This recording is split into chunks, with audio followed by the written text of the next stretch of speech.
estalo ao ligar a TV. O olho enxerga, mas o coração vê. Assopra o contato, coloca a fita. Corra salvar a princesa aflita. Empina pipa ou futebol no quintal. Depois correr pro game, o desafio final. Matar um chefão, um sorriso involuntário. Me diz uma coisa, você conhece o Mario? Senta no tapete, o tempo não passou. O joystick gasta o que a gente guardou. Aumenta o volume, sente a vibração no mega episódio 80 que tá pura emoção. Senta no tapete, o tempo não passou. O joystick gasta o que a gente guardou. Aumenta o volume, sente a vibração no mega episódio 80 que tá pura emoção. Nos anos 80 os heróis nasceram. O herói de vermelho em busca do amor. Nos anos 80 os chefes morreram. Perdemos o jogo, sentimos a dor. No episódio 80 eles reviveram. E no Occast não causam pavor.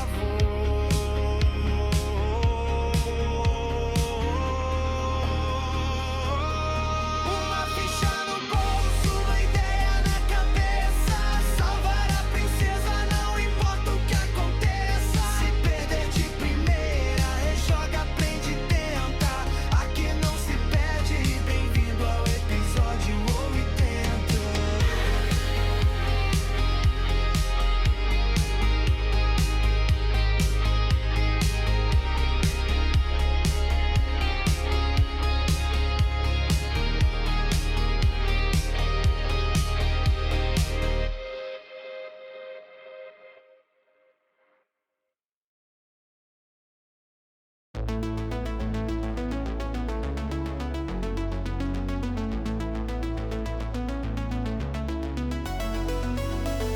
Bom dia, fichas e cartuchos, como é que vocês estão?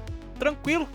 Aqui é o Nino e hoje a gente vai falar sobre um tema muito legal, cara, muito legal, um episódio muito nostálgico, um episódio pros velhos, pra velharada, cara. Você já parou pra pensar, mano, que muita coisa que você joga hoje, muito filme que você assiste hoje, os seriados, os animes, muito do que a gente consome hoje de cultura pop teve início lá nos anos 80, cara. Pois é, inclusive personagens que a gente ama, né? Personagens clássicos, cara, que nasceram nos anos 80, que perduram até hoje, né? Que foram sendo reinventados através das décadas, né? Mantendo-se relevantes até o dia de hoje. E é pra esses carinhas aí que eu vou dedicar esse mega episódio de hoje, né? E não podia ser casar melhor, né, cara? Mega episódio 80 sobre os personagens dos anos 80. Bom, eu sou uma criança dos anos 80, no sentido de que eu nasci nos anos 80. Mas eu nasci lá em 88, cara, bem no finalzinho da década. Então eu seria hipócrita se eu fosse nas redes sociais hoje e digitasse: ah, só as crianças dos anos 80 sabiam o que era ser feliz. Se você não viveu nos anos 80, você perdeu. Cara, eu sou uma criança basicamente do final dos anos 90 e começo dos anos 2000, né, na real.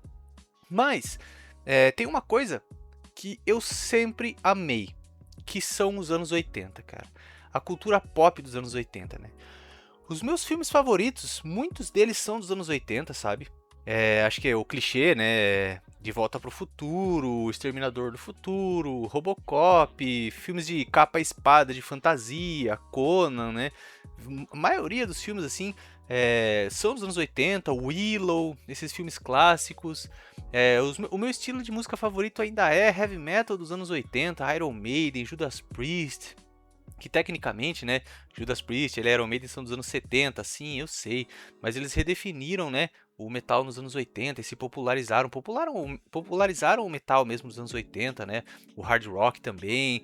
O pop dos anos 80 é um pop que eu gosto bastante de retrowave, né, synthwave também. Então, em tudo assim, cara, tecnologia, design. Mano, eu adoro tecnologia retrô. Gosto muito, assim, eu tenho meu videocassete aqui, minha TV de tubo, disco de vinil, CD, fita cassete, eu adoro, cara, adoro isso. Gosto muito do design das coisas nos anos 80 também, sabe? Porque hoje você olha as coisas, elas são tão assim minimalistas, sabe, cara? Eu tô aqui olhando o meu foninho Bluetooth, é uma caixinha preta redondinha. O meu próprio foninho é uma bolinha preta redondinha. O meu Xbox que eu tô olhando ali é uma caixinha preta minimalista, também sem detalhe nenhum. Nossos smartphones são todos minimalistas, né? Tudo uma pranchinha de plástico e vidro. Nossos computadores, né, cara? Tudo umas caixas quadradas, os monitores são caixas quadradas, né? As TVs, aqueles painéis finos quadrados, tudo super minimalista para você não notar que aquele objeto está presente, né? Isso se reflete em tudo, né, mano? Design dos carros. Eu olho aqui pela janela, cara, no estacionamento do meu condomínio, e eu vejo assim 30 carros brancos iguais, cara. E eu não sei qual carro é qual. Quando a gente vai sair, e o nosso carro é um desses carros brancos iguais, né? E aí, quando a gente vai sair, eu tenho que dar uma olhadinha pra ver, né? Principalmente quando a gente vai, sei lá, um shopping, alguma coisa assim, no cinema, né? E aí você vai ver assim, qual que é o nosso carro? Todos muito parecidos, né, cara? E já nos anos 80 você olhava um Escort, você olhava um Passat, né? Você olhava um Monza, sabe? Um Chevette que seja, e você já via na hora que carro era, né? Carros coloridos. Os anos 80 eles vieram pra chamar atenção, né, cara? Tudo era mais, assim, tudo era na tua cara, assim, né? E foi justamente nos anos 80 que os videogames eles realmente começaram a ganhar tração, sabe? Porque nós tivemos a geração anterior, né? A primeira geração lá com o Atari, com o Odyssey, né? Anos 70 ali e tal. Mas os videogames realmente começaram a entrar na casa das pessoas em meados dos anos 80, muito graças à dona Nintendo, né? Que dizem aí que realmente ela salvou o mercado do videogame dos crashes, né? Lá em 83. Enfim, então foi nessa época, né? Que graças à lei de reserva de mercado também, a gente tinha que fabricar os nossos próprios produtos eletrônicos aqui dentro do país, né? E muitas vezes a gente acabava copiando, né? Fazia engenharia reversa e copiava descaradamente produtos eletrônicos de fora, né? Inclusive ali no final dos anos 80, começo dos anos 90, foi onde a gente começou a ter aqueles clones, né? Os videogames, os consoles clones, e foi aonde eu tive o meu Turbo Game, lá em 92, que já falei sobre ele lá no primeiro episódio, né? Tudo que eu consumo, assim, acho que a grande maioria, ainda é coisa dos anos 80, cara. Tipo, pensando assim, do alto da cabeça, né? Os filmes favoritos, Rambo, o Grande Dragão Branco e tal. Esses personagens que marcaram a gente. E no videogame não foi diferente, cara. Como eu disse lá no comecinho, né? Muitos desses personagens que a gente cresceu, né, com eles e ainda continuam relevantes hoje, nasceram nos anos 80. Então, vamos já começar falando exatamente do ano de 1980, né? A virada da década que já trouxe um personagem lendário, cara, lendário, que é o nosso querido Pac-Man, ou, né, conhecido pela velha guarda aqui no Brasil como Come Come, né? O carinhoso Come Come. O Pac-Man, ele foi criado de uma forma inusitada, eu diria, né? Hoje em dia, quando um estúdio vai criar uma IP nova, o que é raro, ainda mais se for um estúdio AAA, né, mais raro ainda, eles têm todo um time de design que estuda influências, né, cara? Esse personagem ele vai ser mais assim, mais assado, ficam ali fazendo várias iterações, né? O comecinho dos anos 80, pela qualidade gráfica dos arcades da época, né? A gente não tinha muito recurso gráfico, então os personagens em si eram mais simples, né? Muitas vezes nem tinha personagem, era um jogo mais simples como Pong, ou um jogo de navinha, enfim, né?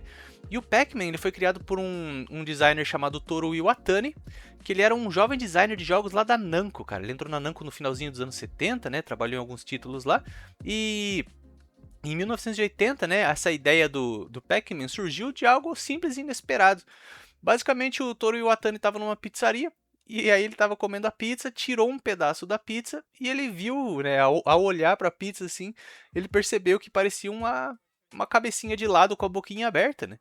E logo isso se tornou o icônico personagem amarelo que a gente conhece hoje, né? Simbolizando, assim, a ação de comer dele, né, que é a essência do jogo, a boquinha aberta, né?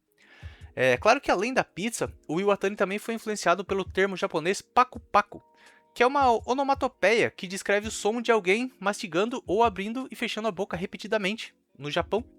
É como se fosse o nosso nhaque, né, da Turma da Mônica, quando eles davam uma mordida.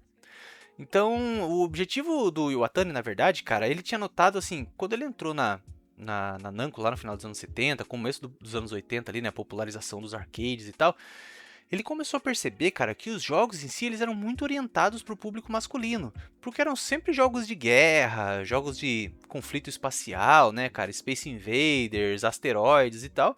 E ele falou, pô, você ia num arcade ali, num bar que fosse assim, e só tinha homem jogando aquilo, né? Então ele queria trazer o público feminino também para os videogames, né? Atrair essa parcela da população.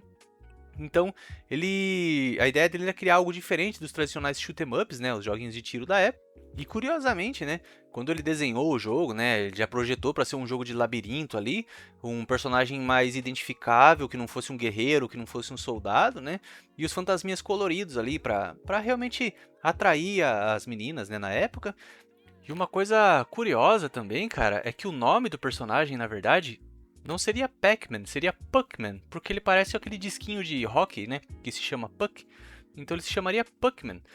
Só que quando eles resolveram exportar, a Namco pensou em exportar o jogo, né, não ia ser um jogo só para o mercado japonês, eles perceberam que a palavra Puck era muito parecida com um palavrão na língua inglesa, né? Que bastava trocar a primeira letra ali, você teria um meme, né? E aí eles tinham medo que a galera, né, apelidasse de outro nome, desenhasse outro nome transformasse o P num F ali na máquina de arcade, né, facilmente. Então acabou virando Pac-Man, né? Também simbolizando esse sonzinho do Paco-Paco, né? Que é a onomatopeia. E curiosamente, o Pac-Man é um jogo que não vendeu bem no Japão, mas ele explodiu de popularidade nos Estados Unidos, vendendo centenas de milhares aí de máquinas de arcade, né, ao longo dos anos 80. Foi um jogo que realmente trouxe o público feminino, né? Tanto que, inclusive, ele teve várias versões, a gente já vai falar sobre elas, né? Mas vamos falar um pouquinho sobre o jogo em si, né, cara? Estamos falando aí do Pac-Man, desse personagem carismático que é engraçado, né? Porque basicamente ele era um disquinho, cara. Ele era uma bolinha amarela, mas isso prova que nos anos 80 qualquer coisa podia dar certo, cara. Porque a gente teve tartarugas ninjas. Se você parar pra pensar, né? Em inglês, tartarugas adolescentes mutantes ninja que moram no esgoto, que tem um chefe deles que é um rato mutante, né? Então tudo dava certo nos anos 80, cara, né? É outra época, assim. Tanto que o Pac-Man ele acabou ganhando seu próprio desenho animado também, né? Não foi um grande sucesso como esperado, assim, mas, né? Até que teve ali um público. Mas e o jogo em si, né? Bom, o Iwatani, cara, ele projetou o jogo como um jogo de labirinto, ele não queria conflito, né? Ele não queria ficar atirando no espaço. Então o jogador ele controla o Pac-Man, esse personagem redondo com a boquinha, né? E o objetivo dele é comer todas as pequenas pastilhas espalhadas pelo cenário. E é engraçado porque assim, cara, o Pac-Man, antes mesmo do Mario, ele já inovou em dois quesitos. Porque ele trouxe o primeiro jogo ali que realmente com um personagem reconhecível. E ele também foi o primeiro jogo a introduzir a noção de power-up. Porque conforme você vai comendo essas pastilhinhas, né? A ideia é você limpar o mapa, comer todas elas, né? E não deixar os fantasminhas te pegarem no processo. Só que, alguns pontos estratégicos do mapa tem uma pastilha maior, que eles chamam de Power Pellet, né? Uma pastilha mais poderosa, a pastilha do poder. E quando o jogador come essa pastilha, o Pac-Man ele fica invencível e aí o jogo ele se inverte, né? Em vez de você fugir dos fantasmas, agora você começa a persegui-los e pode comê-los também.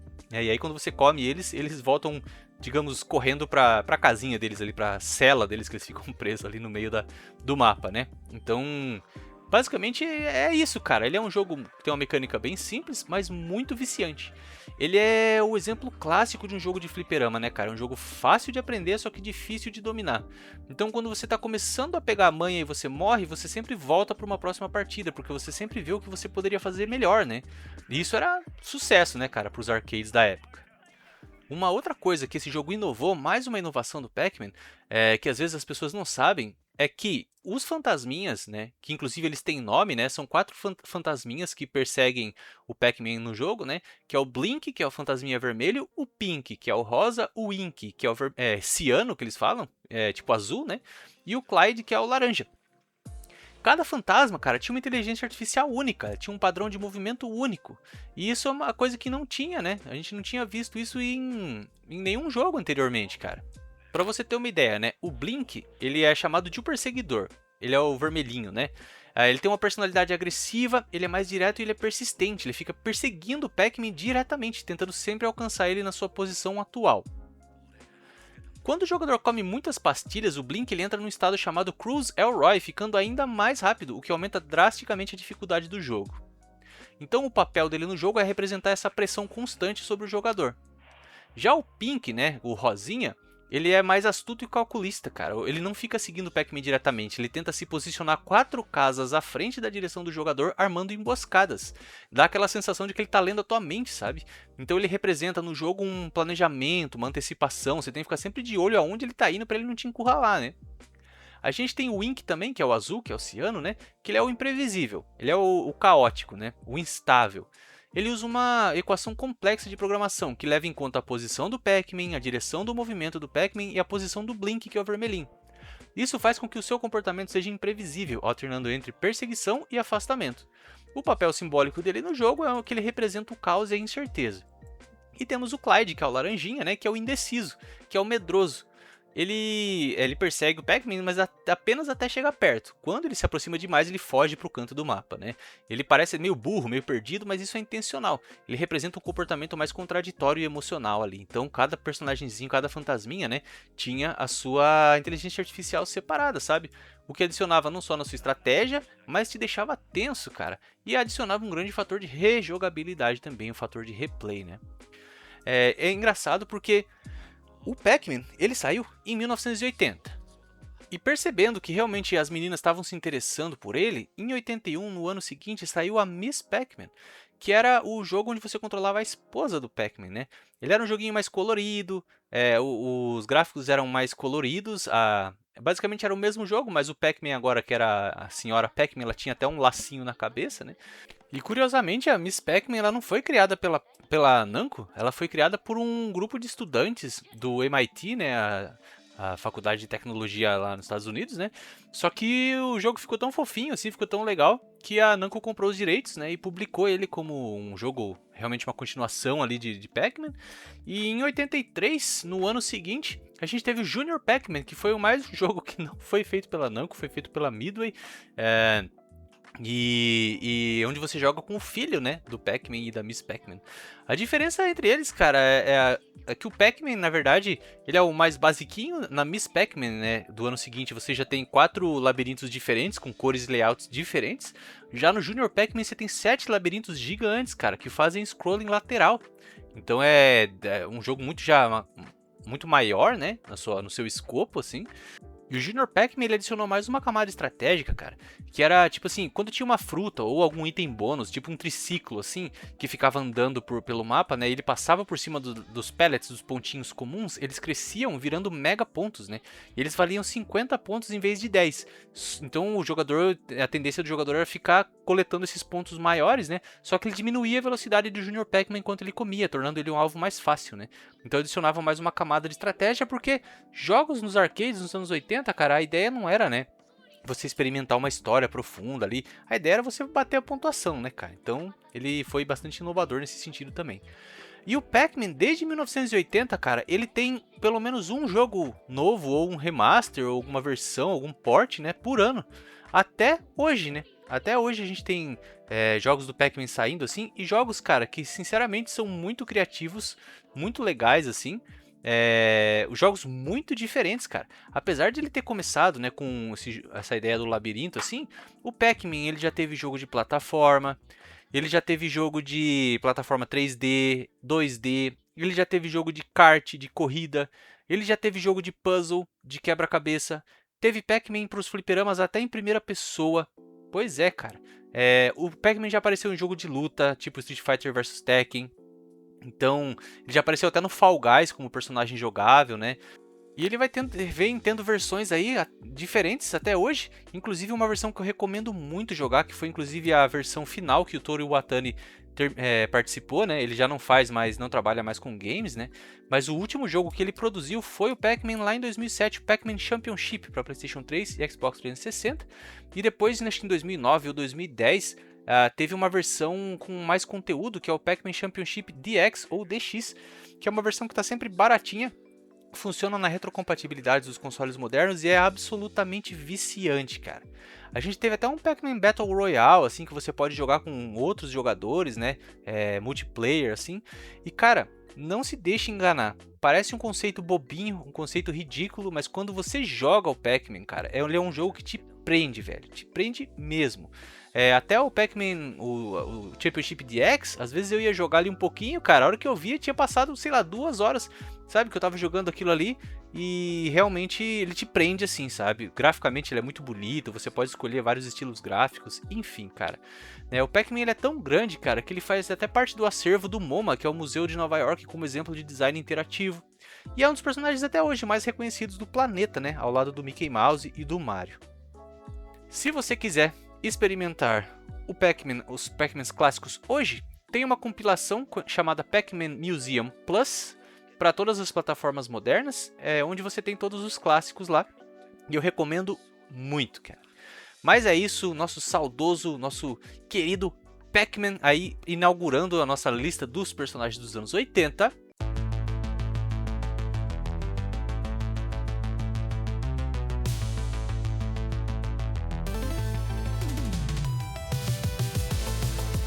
Os anos 80, cara, pra mim, ele foi um gap, assim, na minha carreira gameística, velho, sabe?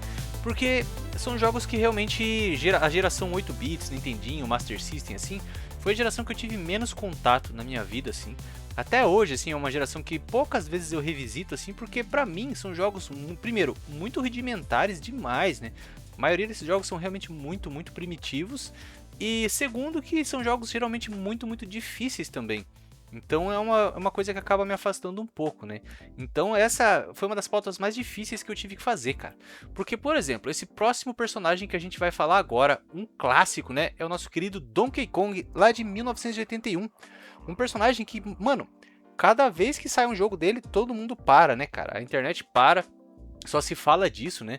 E de novo, é um personagem que vem lá desde 1981 até agora, cara.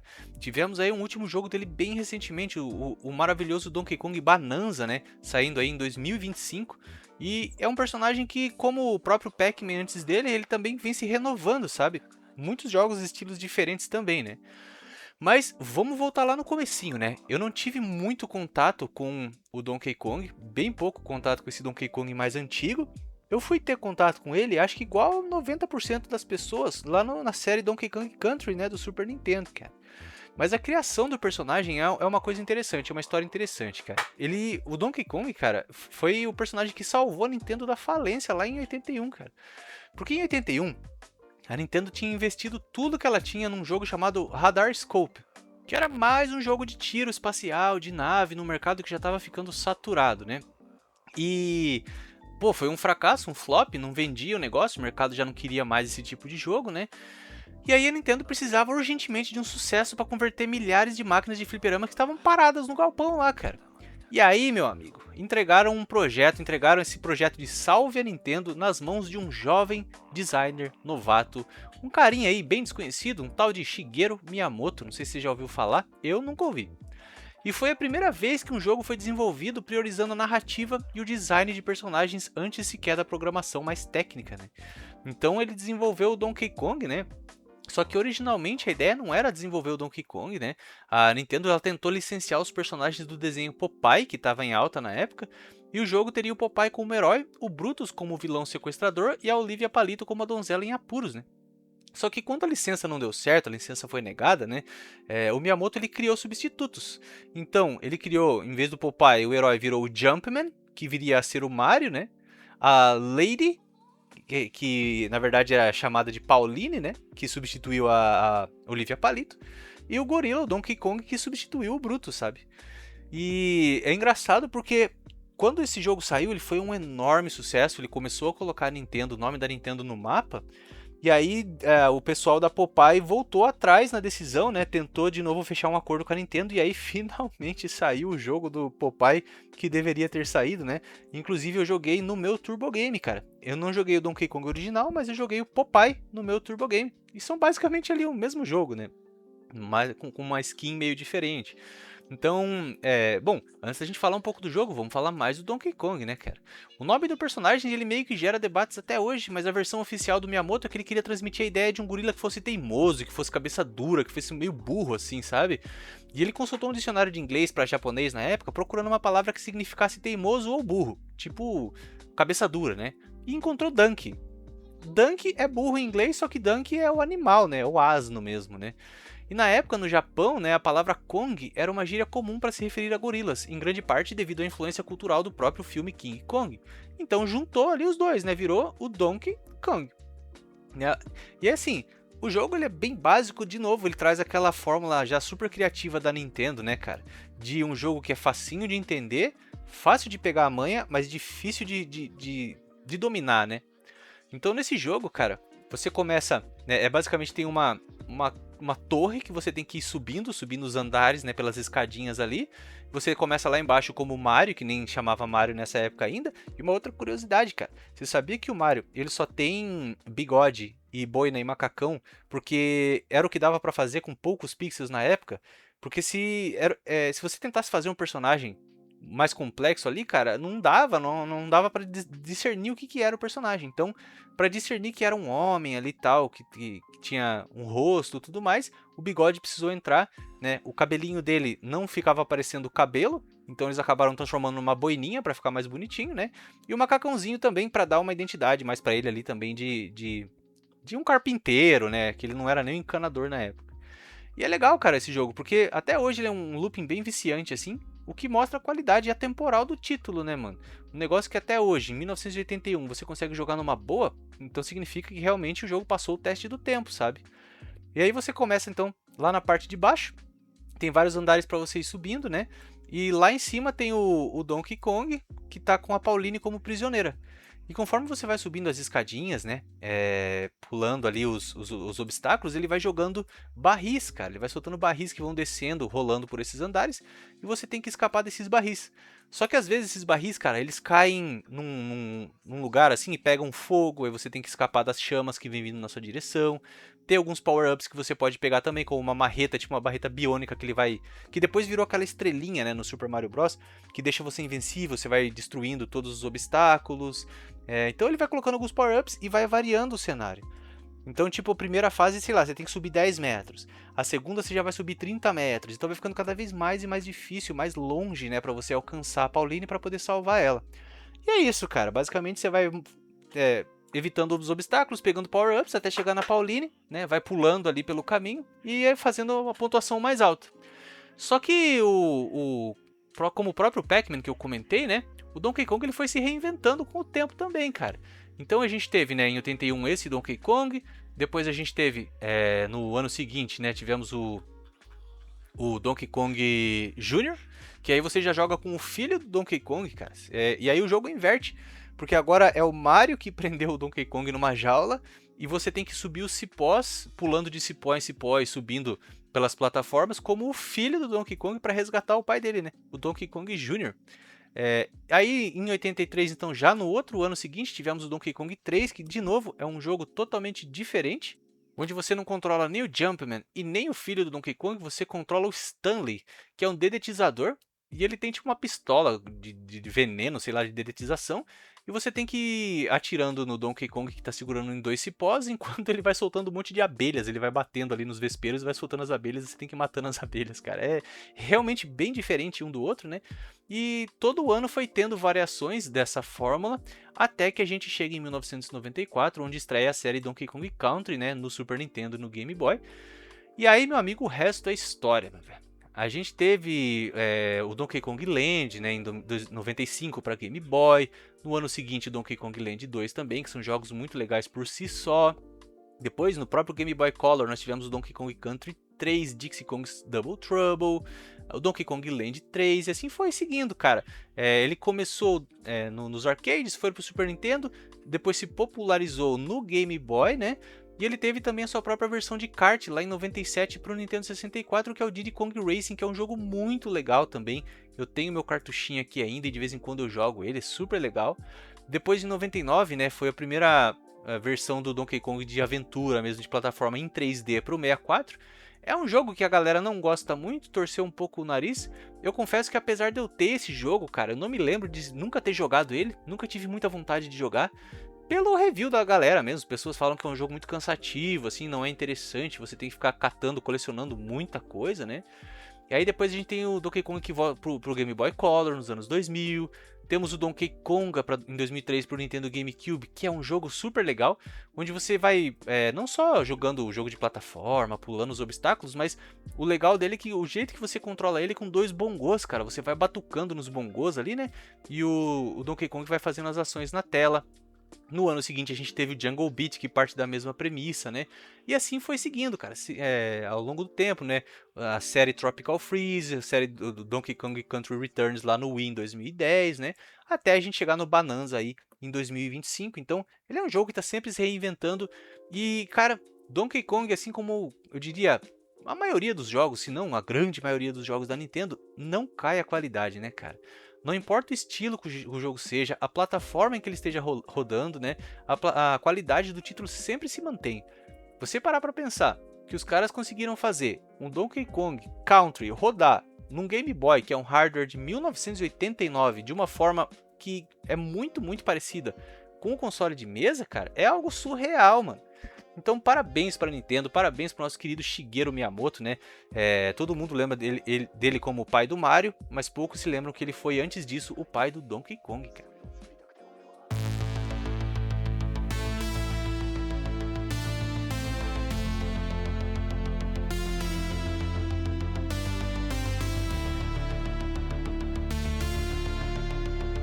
Deixa eu te perguntar uma coisa. Você conhece o Mario? Se você não conhece, meu amigo, vem comigo que você vai conhecer agora. Vou te contar um pouquinho sobre o nosso querido Mario, que é o sobrenome dele, né? Irmão do Luigi Mario, que foi criado também pelo mesmo carinha, pelo tal do Shigeru Miyamoto, lá no mesmo ano, em 1981, que o Donkey Kong, né? Então eles são personagens absolutamente icônicos, lendários, que foram criados pelo mesmo cara, que ainda era um molequinho, que era um Zé Ruela, né? Em 1981, no mesmo ano, no mesmo jogo. Portanto, eu declaro agora o jogo Donkey Kong 1 de 1981 o jogo mais importante da história da humanidade, cara. Porque sem ele, nós não teríamos nenhum jogo da série Donkey Kong, nenhum jogo da série Mario. Os jogos de plataforma, se existissem, seriam completamente diferentes. E talvez a indústria dos videogames nem existiria. Acha que eu tô sendo dramático demais? Pois é, cara, atribuem muito ao jogo Super Mario Bros. Aliás, ao jogo Mario Bros. De 85, né? Esse resgate do interesse das pessoas na indústria de videogame. Porque lá em 83, pra você que não se lembra, cara, teve o crash dos videogames, né? Onde o interesse público pelos videogames caiu vertiginosamente e vimos esse hobby ameaçado pela primeira vez de verdade, assim. E se não fosse a Nintendo, né, cara, ter trazido aí o nosso querido Mario lá em 85, né, o Mario Bros em 85, talvez essa indústria hoje nem existisse, velho. Então, como é que você fala, né, sobre um personagem que não só é a cara dos videogames, né, mas um personagem que ele transcendeu a mídia, cara. Pensa aí, na tua família, assim, cara, pessoas do teu trabalho, assim, imagina aí as pessoas que você trabalha junto, teus parentes, a tua avó, teu avô. Todo mundo sabe quem o Mario é. Se você mostrar uma foto para qualquer pessoa na rua, quem é essa pessoa? É o Mario. As pessoas sabem, cara. E isso é uma coisa raríssima de acontecer, esse efeito Coca-Cola, né? Qualquer lugar do mundo, qualquer pessoa, você mostra um logo da Coca-Cola, a pessoa sabe o que é aquilo. O Mario é a mesma coisa, cara. Mas como que surgiu, né? O mascote em si, né? O mascote, talvez aí o mascote mais importante de todos os tempos da história dos videogames, né? Bom, originalmente, né, o Mario ele não tinha um nome próprio, como eu falei agora há pouco ali na parte do Donkey Kong, né? Ele era chamado apenas de Jumpman, ou Homem-Pulo. Bem original, né? No jogo Donkey Kong, né? Isso aí antes do próprio jogo do Mario, né? E antes disso, o Miyamoto chamava ele internamente de Mr. Video. Então, olha só, né? Fomos de Mr. Video para Jumpman, para daí sim, Mario. Mas por que, né, que o nome Mario? De onde surgiu esse nome? O nome do Mario, cara, na verdade foi uma homenagem a um cara chamado Mario Segale, o proprietário do depósito que a Nintendo da América alugava em Washington. Diz a lenda que durante uma reunião, o Mario Segale interrompeu a equipe para cobrar o aluguel atrasado, bem estilo Sr. Barriga mesmo, cara. E após ele sair, a equipe decidiu nomear o personagem em sua, abre aspas, honra. Daí surgiu o nome do Mario. É como o nome Kirby, né, que surgiu do advogado, acho que John Kirby, se eu não me engano, ou algo Kirby, também que ajudou a Nintendo a ganhar a causa contra acho que o próprio Donkey Kong, que eles queriam usar o nome Donkey Kong, mas a Universal falou que não podia, porque lembrava muito King Kong já era um nome registrado, e no final das contas não era, enfim. Mas o Kirby, então, ele recebeu o nome dele por causa de um advogado, e o Mario recebeu o nome dele por causa do cara que alugava o galpão pra Nintendo, né, cara? Muito louco isso. Mas enfim, né? O Mario, além de não começar a sua carreira como nome de Mario, né? Ele na verdade nem era o encanador. Como eu falei agora há pouco na parte do Donkey Kong, o Mario ele era um carpinteiro. Por quê? Porque no Donkey Kong o jogo se passava em um canteiro de obras. Lembra que eu te falei que tem vários andares para você ir subindo nas escadinhas e tal, como se fosse um prédio que está em construção, como se você fosse subindo em vigas de construção assim. E ele só se tornou encanador no próprio Mario Bros de 83. Eu falei 85, né? 83. Quando o cenário mudou para os esgotos de Nova York, justificando a presença de canos e das tartarugas também. E não é muito louco, né, cara? Eu fiz um episódio sobre isso há um tempo atrás, chamado O Sucesso é Bizarro. É um episódio bem legal, inclusive eu recomendo você ir lá ouvir, tá bem legal mesmo. E nesse episódio eu falo como os maiores jogos de sucesso de todos os tempos, incluindo Mario, não fazem muito sentido, né, mano? Como eles são bizarros. Porque veja, o Mario é um encanador baixinho, gordinho, bigodudo. Já não é exatamente assim um poster child pra mascotes, né, cara? Enquanto você tem o Sonic, que é um personagem muito mais descolado, você tem o Rayman, que são personagens descolados, né? O Mario é um tiozinho de meia idade encanador, gordinho, italiano, bigodudo. Não deveria fazer o sucesso que fez, né? Já começa por aí. E de repente você tem ali um mundo, né? Um mundo do Mario, na verdade, onde você tem encanamentos gigantescos saindo por todos os lados, pela floresta, pela neve, pelo deserto, onde você pode entrar nesses encanamentos, né? E derrotar um monte de tartaruga bizarra mutante, enquanto você está tentando salvar uma loira de olho azul das garras de um lagarto tartaruga gigantesco mutante, né? Os power-ups que você pega, né, cara? Você pode virar gato, você pode virar tanuki, você pode jogar bumerangue, você pode jogar seu chapéu nas coisas e virar aquelas coisas. É um jogo que é absolutamente bizarro, cara. E não só o jogo principal, né, a série principal Mario Bros, como os seus spin-offs, como o próprio Mario Kart, né? De repente você tem um encanador, uma princesa, uma tartaruga, sei lá, cara, uns bichos bizarros correndo de kart, jogando uma banana um no outro, né? Os próprios jogos de esporte do Mario, né? E o Smash Bros, então, cara, é uma ideia que não deveria funcionar, né? Você pegar um monte de personagem fofinho de vários jogos teoricamente fofinhos pra criança e fazer eles se espancarem numa arena, né, cara? É muito legal, cara. Mario é fantástico, né? É um jogo extremamente criativo que realmente, né, mostra a versatilidade do Shigeru Miyamoto, né, mano? Que cara criativo, que cara fantástico, né? E como eu falei, o visual icônico do Mario não foi só uma escolha estética, mas uma solução para as limitações gráficas que os videogames tinham nos anos 80, né? Como eu falei, o bigode ele foi criado porque era impossível desenhar uma boca realista com tão poucos pixels, e o bigode ajudava também a definir o nariz do Mario. O chapéu dele, né, o Miyamoto, não conseguia animar o movimento do cabelinho de uma forma convincente enquanto o Mario pulava, então o boné foi a solução para isso. E as cores contrastantes, né, vermelho e azul, serviam para que os braços do personagem fossem visíveis enquanto se moviam à frente do corpo, por isso que ele tem aquele macacãozinho, né? E o Mario, ele foi um dos poucos personagens que ele brilhou tanto no 2D quanto no 3D. Muitos personagens, né, muitas franquias de videogames sofreram muito para mudar nessa época da transição do 2D pro 3D lá nos anos 90, né? Já o Mario não, cara. Ele teve jogos principais ali nos anos 80, né, que foi o Super Mario Bros, que... Deixa eu confirmar, mano, pera aí. O Super Mario Bros é de 85 mesmo, cara. Ele é de 85 mesmo. Eu achei que era de 83, né? Então, o Super Mario Bros. Em 85 foi esse jogo que trouxe, né, a indústria do limbo, estabeleceu o Mushroom Kingdom, né, o conceito dos power-ups, né, você já podia pegar cogumelos ali para crescer, as flores de fogo e tal, né. Teve o Super Mario Bros 3 de 88 que introduziu o mapa dos mundos, né. Você introduziu aquela roupinha do Tanuki que você podia voar. E mano, Super Mario World de 1990, a estreia no Super Nintendo, né, a estreia do Yoshi também, cara, que é mais uma coisa bizarra, né. Você é um encanador que você tá montado num dinossauro e você soca a cabeça dele pra ele cuspir as coisas que ele come, cara. É um bagulho bizarro, né, velho? E aí quando o Mario foi lá em 96 pro 3D, né? que veio junto com o Nintendo 64, ele redefiniu como que os jogos 3D funcionavam, cara. Introduziu a câmera livre, introduziu o controle analógico, coisas que hoje são obrigatórias, né? Aí você fala, pô, não tem como, né, mano, os caras inovarem mais do que isso. E não tô nem falando das outras franquias, nem considerando o Mario Kart, nem a franquia de esportes, né, nem os Smash Bros, que são outras franquias lendárias também. Eu tô só focando no Mario como plataforma, vai vendo, cara. Em 96 a gente teve essa enorme revolução com o Nintendo 64, beleza.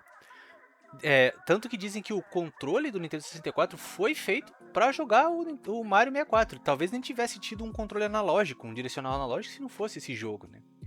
O próprio Super Mario Galaxy em 2007, cara, inovou de novo, né? Trazendo vários planetas para você explorar, com vários biomas diferentes, com inimigos diferentes, com física, com gravidade diferente, né? Cada planeta tinha sua coisa particular, assim. E depois você fala, mano, o que os caras vão inventar, né, mano? 2017, Super Mario Odyssey trouxe o Cap, né, permitindo que o Mario possuísse inimigos e objetos.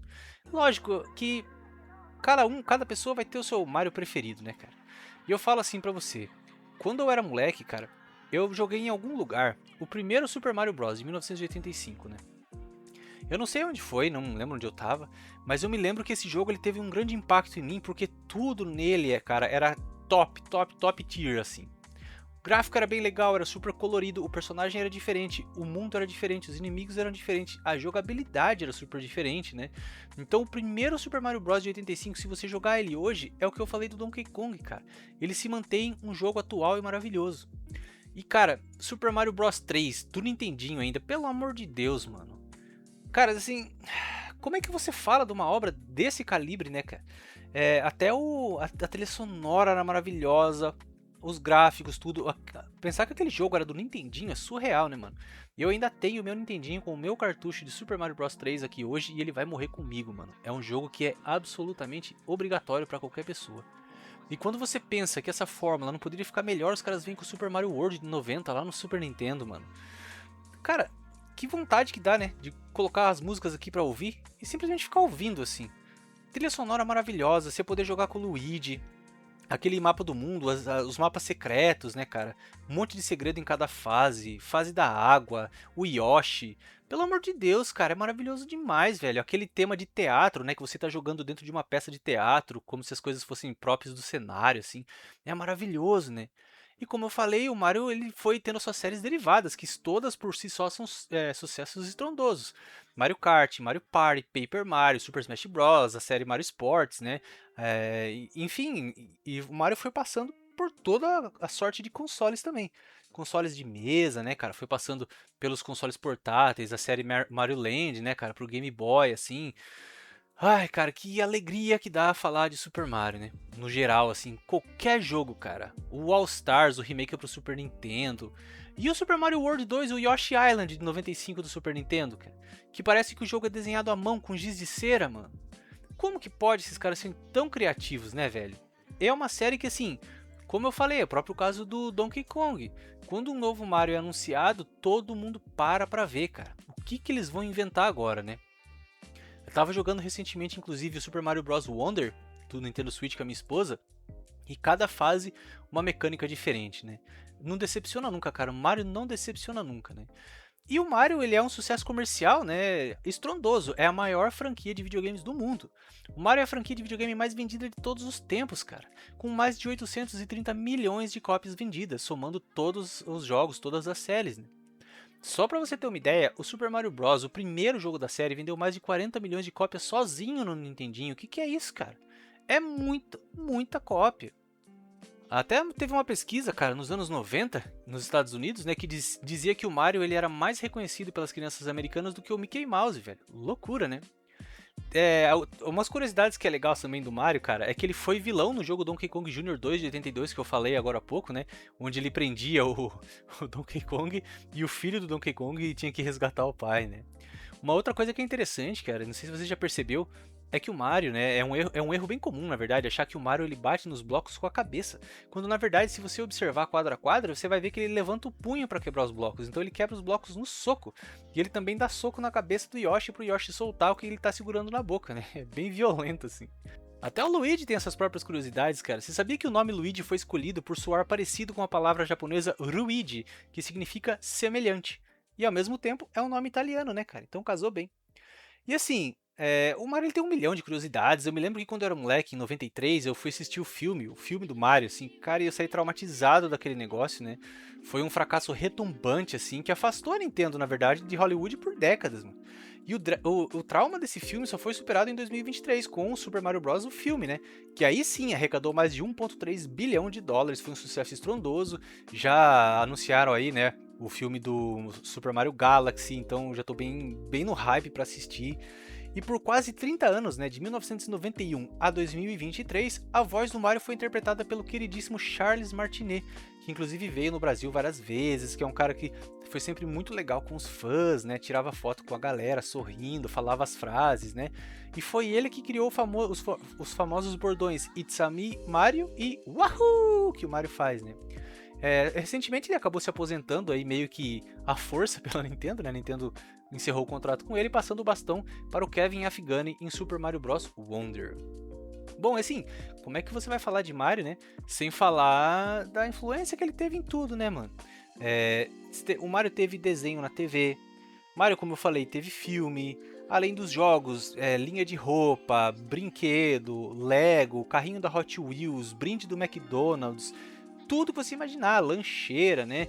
Inclusive, bem recentemente aí eu comprei o meu segundo álbum de figurinha do Super Mario para completar as figurinhas, né? O álbum da Panini, tô completando com os amigos, assim. Um álbum maravilhoso também, com um pôster que as figurinhas são as capas dos jogos, né? Então é uma coisa super nostálgica, assim. E, inclusive, acabaram de chegar aqui no estúdio, estão entregando um papel para mim dizendo que existe uma piada que pergunta se você conhece o Mario. Eu não tava sabendo dessa piada, não. Mas enfim, entregaram aqui o papel. Beleza, acho que até tem piada com o Mario, né? E, velho, quando tu acha que a fórmula esgotou, né? Blam! A Nintendo lança um novo título aí que revoluciona tudo. Como eu falei, né? Mario Galaxy, o próprio Mario 64, depois Odyssey, depois Wonder. Nossa, cara, simplesmente maravilhoso. E até os jogos, digamos, mais fracos do Mario ainda são maravilhosos. Mario simplesmente mágico, cara. É por isso que a Nintendo ainda vende jogo de 2007 por preço cheio e esgota o negócio. Porque você sabe que quando tu for jogar Super Mario, você vai ter uma experiência incrível.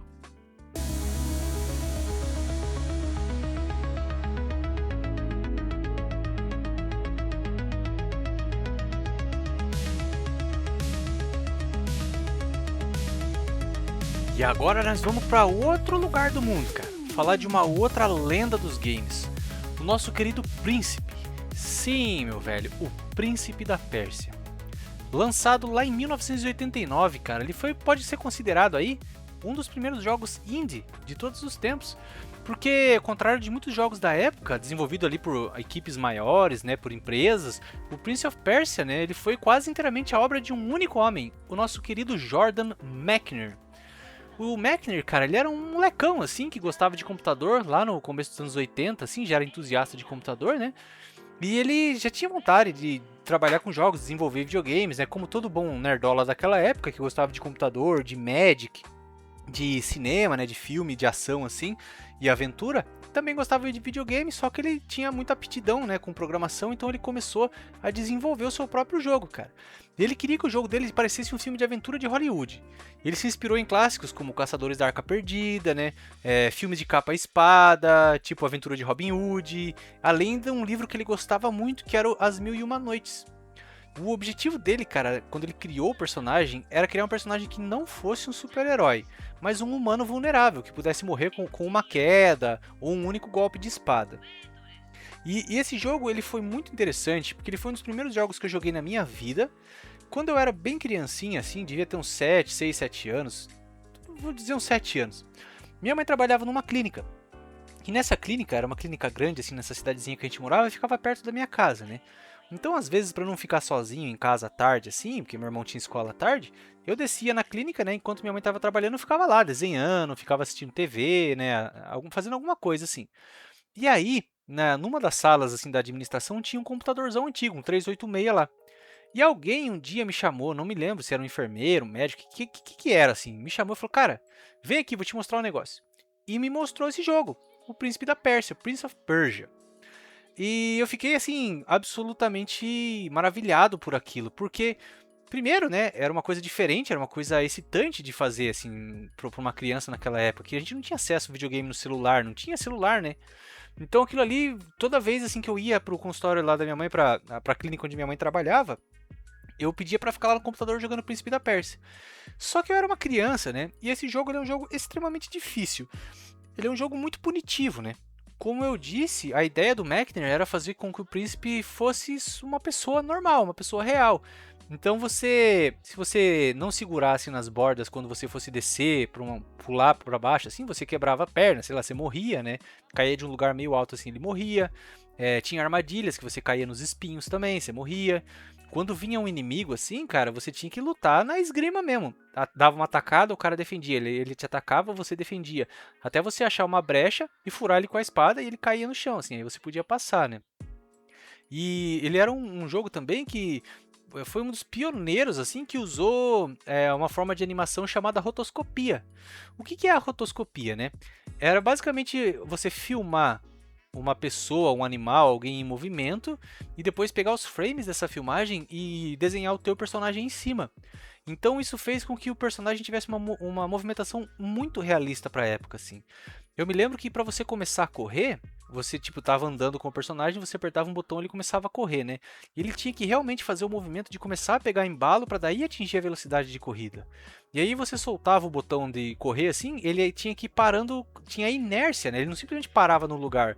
Ele ainda dava alguns passos desacelerando assim. Quando você virava de um lado para o outro, não era simplesmente inverter o pixel, sabe? Inverter o sprite. Ele realmente tinha uma animação dele olhando pro outro lado e mexendo o corpo, virando o corpo assim. Isso tudo em 2D, cara. Pixel art bem das antigas mesmo assim. Né? Ele agarrando, ele se agachando. Tudo tinha um tempo, ele levava um tempo para fazer como uma pessoa normal faria, sabe? Isso era algo bem legal, né? Ele filmou o irmão mais novo dele, né? O David. Ele filmou o irmão dele correndo, pulando, subindo em obstáculos, num estacionamento. E o irmão dele usava roupas brancas para dar contraste. E isso ficou no próprio príncipe, né? O príncipe usa aquela roupinha branca para contraste. Depois ele foi traçando os movimentos, né? Cada quadro do filme manualmente para transformar ele nos sprites do jogo. Então deu essa fluidez que o boneco tinha, né? E uma coisa que era uma das coisas que me deixava mais ansioso é que esse jogo, você tinha 60 minutos em tempo real, 1 hora contadinho para resgatar a princesa. Se o tempo acabasse, o jogo terminava, independentemente de quantas vidas você tivesse, né? E eu nunca, cara, nunca até hoje, assim, tantos anos depois, nunca consegui resgatar a princesa, nunca consegui chegar ao final, né? O primeiro Príncipe da Pérsia, ele saiu inicialmente lá no Apple II, né, o computador Apple II, e foi um fracasso, cara, vendendo poucas unidades. Só que quando ele foi portado para o Japão e para os consoles como o Nintendinho e o Game Boy, aí que ele se tornou esse fenômeno global vendendo milhões, né? É esse fenômeno que a gente conhece até hoje. E em 2010 a Disney lançou o Prince of Persia e as Areias do Tempo, que era um filme estrelado pelo Jake Gyllenhaal.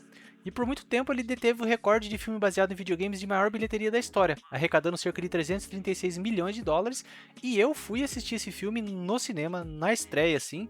E assim, cara, um filme legal de aventura, honesto, assim, mas que realmente, né, deixou um pouco a desejar. Se tivesse, sei lá, cara, sido talvez um pouco mais fiel ao jogo, não sei, talvez tivesse conseguido fazer uma trilogia, mas ele é um filme bem sessão da tarde, assim, então, sei lá, cara, não chamou muita atenção da galera, sabe? E como o primeiro jogo, né, ele explodiu, ele foi um sucesso, logo a gente teve as continuações. A gente teve o original lançado em 89, aí em 93 a gente teve The Shadow and the Flame, que acho que saiu até para Super Nintendo, né? Que já expandiu o combate, os cenários, né? E era um jogo muito mais colorido, já tinha música, tudo, quando o primeiro não tinha, né? Ele é um jogo realmente bem legal, bem colorido, assim, um jogo de aventura bem gostoso de jogar no Super Nintendo, né? E aí em 99, como eu disse, na parte do Super Mario, muitas empresas lutaram, cara, sofreram nessa transição do 2D para o 3D. E a série Prince of Persia foi um deles. Em 99 saiu o Prince of Persia 3D. Cara, eu tive esse jogo pro meu Dreamcast e você começa numa cela, numa prisão, num castelo. E eu nunca consegui sair dessa cela, mano. Porque na época, em 99, não tinha internet. E, putz, eu não tinha dinheiro para ficar comprando revista com detonado, né? E eu acho que esse jogo ele foi tão ruim, foi tão flopado assim, que nem deve ter tido detonado na revista, sabe? A galera não ligou mesmo. E como eu nunca consegui sair da cela, eu nunca consegui jogar, então eu não sei te dizer por que que ele foi odiado, assim. Mas ele foi considerado um jogo bem problemático. Os controles dele eram bem travados, disso eu me lembro, assim. Ele tinha uma vibe meio Tomb Raider 1, sabe? Que aquele movimento meio tancão, assim. A câmera era ruim também. E disse que ele era bem bugado, mas eu nunca consegui sair dessa cela. Até alguns anos atrás, quando eu fui olhar na internet, no YouTube, como é que fazia para sair dessa cela, só por curiosidade, assim, e eu vi que você tem que empurrar uma parte da parede que não tem nenhum tipo de marcação, assim. Como é que eu ia saber disso, cara? Então, infelizmente, eu não joguei, né? Só que depois, com o tempo, né, foram aprendendo a trabalhar com 3D, e aí saiu a maravilhosa trilogia Sands of Time da Ubisoft. Lá em 2003, né, a Ubisoft reinventou a franquia com The Sands of Time, introduzindo a mecânica de retroceder o tempo. Isso era muito legal. Então você estava correndo assim, fazendo os malabarismos, parkour na parede lá, de repente você caía no buraco e morria, e o príncipe narrava, né? Ele falava, não, peraí, não foi bem assim que aconteceu. E aí você rebobinava o tempo e tentava de novo, né? Isso era legal, era uma coisa diferente na época, né? E seguiram-se depois o Warrior Within, né? Que era um tom mais sombrio, assim, o príncipe já era mais emo, né? E terminou com o The Two Thrones também, que é um jogo bem mais violento, assim, mais adulto, né? Uma pegada bem heavy metal mesmo, assim. Cara, e em 2008 teve um reboot com visual cel shaded, em foco na arte do jogo. Era um jogo bem bonito, uma narrativa mais poética, assim. Eu joguei ele, gostei bastante também na época, né? Teve um outro para Xbox 360 que eu joguei também, que era muito parecido com o filme, que eu achei bem legal também. Que acho que, eu não lembro o nome, Prince of Persia, blá blá blá, mas teve bem legal pro 360. E em 2024 a gente teve um retorno às raízes 2D, né, no estilo mais Metroidvania, assim, que é o The Lost Crown, que também é um jogaço com uns puzzles maravilhosos. Você pode também manipular o tempo, deixar as paradas em câmera lenta, assim, é muito legal, cara, muito, muito legal. E algumas curiosidades desse jogo que são interessantes, cara, é que o David Mackner não, cara, o David é o irmão dele. O Jordan Mechner, né, ele falava que ele tinha perdido o código original, o código-fonte do jogo de 89, né? E aí, em 2012, o pai dele encontrou uma caixa contendo os disquetes originais de 3,5 polegadas durante uma limpeza na casa, permitindo que o código fosse preservado e foi até publicado no GitHub. E poucos sabem, mas não teríamos Assassin's Creed se não fosse Príncipe da Pérsia, cara. Que o Assassin's Creed ele começou como um projeto para um novo Prince of Persia chamado Prince of Persia Assassin. E o conceito evoluiu tanto que a Ubisoft decidiu criar uma franquia totalmente nova. Legal, né? Então, assim, mais um personagem lendário. Ele teve até um outro jogo mais recente ainda, que foi o The Rogue Prince of Persia, que saiu ali poucos meses atrás, estilo cel shade, também bem bonito, só que eu não joguei. Esse ainda não tive a oportunidade de jogar. Mas, cara, se você gosta de jogos de aventura, assim, de plataforma ou de aventura, esse é o jogo, cara. Até hoje, assim, ele é muito gostoso de jogar, qualquer versão que você jogar. Inclusive, eu joguei muito no PSP também, ele teve algumas versões pro PSP, e mesmo no PSP era um jogo muito gostoso de jogar. E fica aí, né, cara, mais um jogo lendário, que até hoje tem várias versões, como eu disse, a última saiu há poucos meses atrás.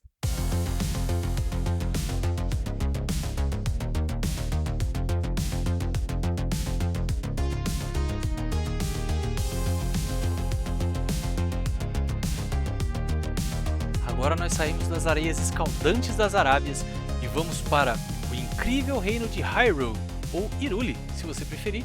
Vamos falar do nosso querido Link, mano.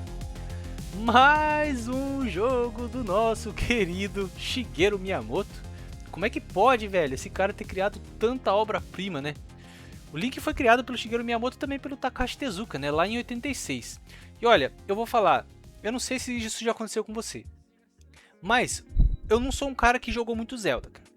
Algumas vezes, assim, na casa de alguém, em algum momento, assim, eu joguei. Eu me lembro que eu joguei o Ocarina of Time, eu joguei o A Link to the Past, eu joguei até alguns de Game Boy, assim, mas eu nunca fui muito longe. Só que Zelda sempre foi uma franquia que me atraiu muito, me chamou sempre muito a atenção. Por quê? Porque eu gosto muito de filme de fantasia, de capa-espada, de feiticeiro, assim, eu adoro isso, cara. E quando eu olhava, assim, pro Zelda, eu falava, mano, é isso, cara, é o meu tipo de jogo, assim. Mas eu me lembro que toda vez que eu jogava, eu ficava meio tipo assim, não era bem isso que eu queria. Eu queria uma parada mais Golden Axe, assim, sabe? Descer a porrada, lutar, assim, tal, brigar, né? E o Zelda ele é muito mais focado em exploração. Mas mesmo assim, cara, eu tenho alguns títulos da série, até hoje eu tenho o Link to the Past aqui, tem o próprio Ocarina of Time, tem aquele do Wii U, Breath of the Wild, tem o do Wii também, tem o do GameCube, eu tenho vários Zeldas aqui, inclusive eu tenho até os bonequinhos do Link assim, e é um jogo que vergonhosamente eu nunca me dediquei muito, sabe? Eu me lembro que da última vez que eu tentei jogar o Link to the Past, eu acabava ficando perdido, assim, tinha que ficar andando, procurando, assim. Falei, cara, eu não tinha paciência, sabe? E é uma coisa que eu pretendo corrigir muito em breve, sabe? Dar atenção a mais para esses jogos clássicos. Mas vamos voltar a falar do Link, né? Porque estamos afinal fazendo um episódio sobre os personagens mais influentes e mais importantes da década de 80. Então, o desenvolvimento do The Legend of Zelda ocorreu simultaneamente ao do Super Mario Bros., mas com propostas diferentes. Enquanto o Mario era um platformer linear, o Zelda era sobre exploração livre.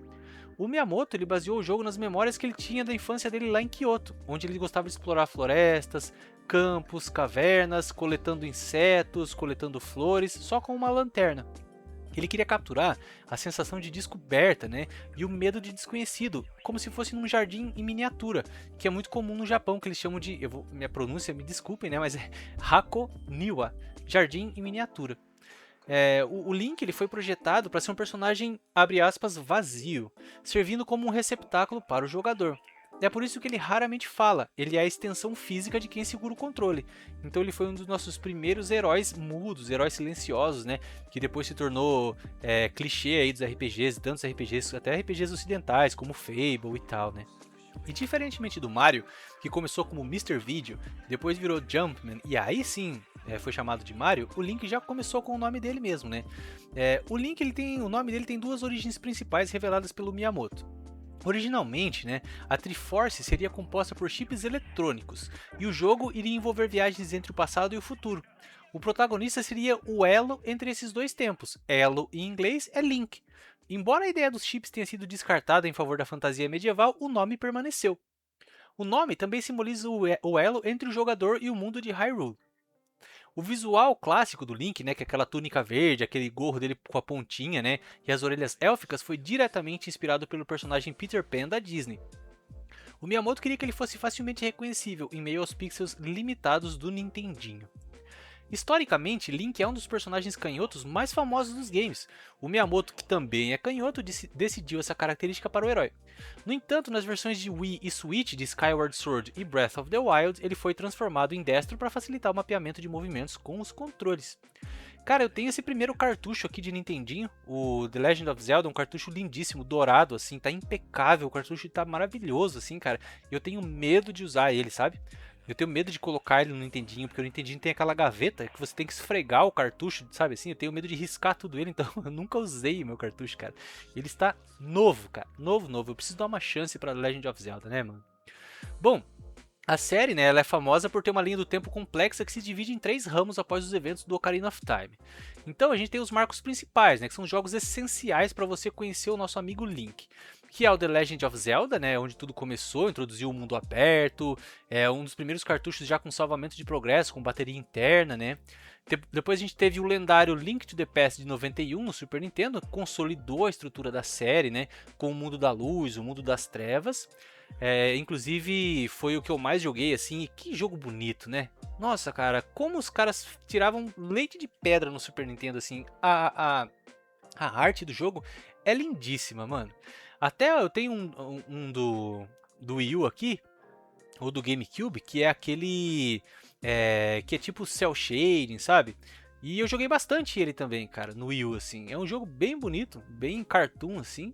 As dungeons interessantes para explorar, e o Link em si, como o Miyamoto previu, né, cara, você se reflete muito nele porque ele fica muito quieto, assim, então você se sente no lugar do personagem de verdade, né. Depois a gente, esse que eu tô falando, eu lembrei o nome, é o The Wind Waker, cara, que trouxe o barquinho também, você podia explorar o mar, era muito legal. E depois a gente teve aí 2 sucessos enormes, né, que é o Breath of the Wild, lá do Wii U, que eu comprei também, que eu tenho aqui e nunca nem joguei, cara, acho que tá lacrado. E o Tears of the Kingdom do Switch, né, em 2023. Eles redefiniram a franquia ao adotar uma liberdade total de interação com o ambiente e mecânica de físicas avançadas, né? Então você podia construir o seu próprio meio de transporte no Tears of the Kingdom. Você podia, tipo, olhar no horizonte e seguir até lá, como no Skyrim, né? O que você via, você podia... Onde você via, você podia ir, né? E é claro que a gente não pode falar do Link sem falar dos bizarríssimos jogos para o Philips CDI, lançado lá em 93. Cara, essa história é muito legal, né?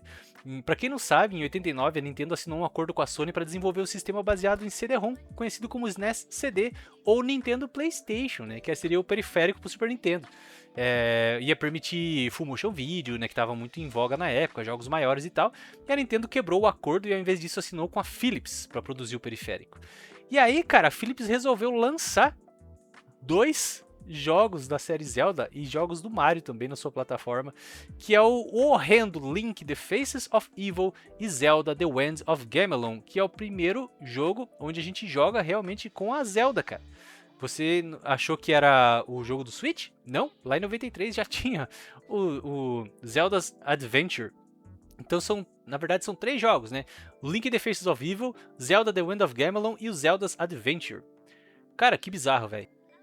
Pra você que nunca viu, não sabe do que eu tô falando, vá no YouTube agora, que é maravilhoso. É o puro suco do chorume, cara. Mas enfim, o Link ele é um outro personagem lendário que também teve o seu próprio desenho animado, né? Que teve participações em jogos como Smash Bros, até no próprio Soul Calibur de GameCube, né? E é um personagem extremamente reconhecível até hoje, né? E, inclusive, no momento que eu estou gravando esse episódio aqui, o filme do Zelda está em produção, o live action do Zelda está em produção, e a galera parece que está gostando, já vazaram algumas fotos aí, parece que está bem interessante, é um filme que eu tenho vontade de assistir com certeza, né? Uma coisa que é legal, cara, de notar, assim, que essas franquias, veja, o próprio Zelda é um sucesso enorme, né? A franquia já vendeu mais de 60 milhões de cópias no mundo todo. O Breath of the Wild sozinho vendeu mais de 33 milhões de unidades, cara. Cê é louco! Se tornou o jogo mais bem sucedido da série, né? E o Ocarina of Time detém até hoje a maior pontuação histórica no Metacritic. É o único jogo com nota 99 de 100. Cara, sensacional, né? E uma coisa que é engraçada é que todo mundo, pelo menos quando era moleque, chamava o Link de Zelda, né? Porque o nome do jogo é a Lenda da Zelda. Na verdade, a Lenda de Zelda, né? Então todo mundo achava que o Link era Zelda. Eu mesmo achei por um bom tempo, né? Enquanto Zelda, na verdade, é a princesa que o Link tá indo salvar, né? Teve uma entrevista também legal que o Miyamoto afirmou que o nome completo do personagem é Link Link, fazendo referência à piada de que Mario se chama Mario Mario. E você sabia que quase nunca jogamos com o mesmo Link? Cada jogo, com raras exceções como as sequências diretas, apresenta uma nova encarnação do herói, que surge séculos depois da anterior para combater o mal. Eu me lembro que no primeiro Zelda, o Ganondorf, o Ganon, né, que era o chefe também, ele era bem diferente, ele é tipo um porcão assim, e depois transformaram ele num cavaleiro medieval também, eu me lembro disso, cara. Mas realmente essa é uma franquia que eu sinto muita vontade de jogar pra valer, assim, cara. O difícil é achar tempo, mas tá aí nossa singela homenagem ao nosso incrível Link.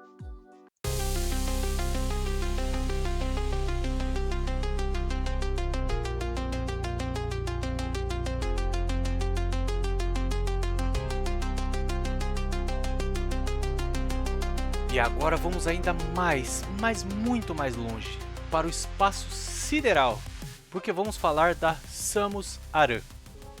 Samus Aran estreou em 1986 no jogo Metroid para Nintendinho.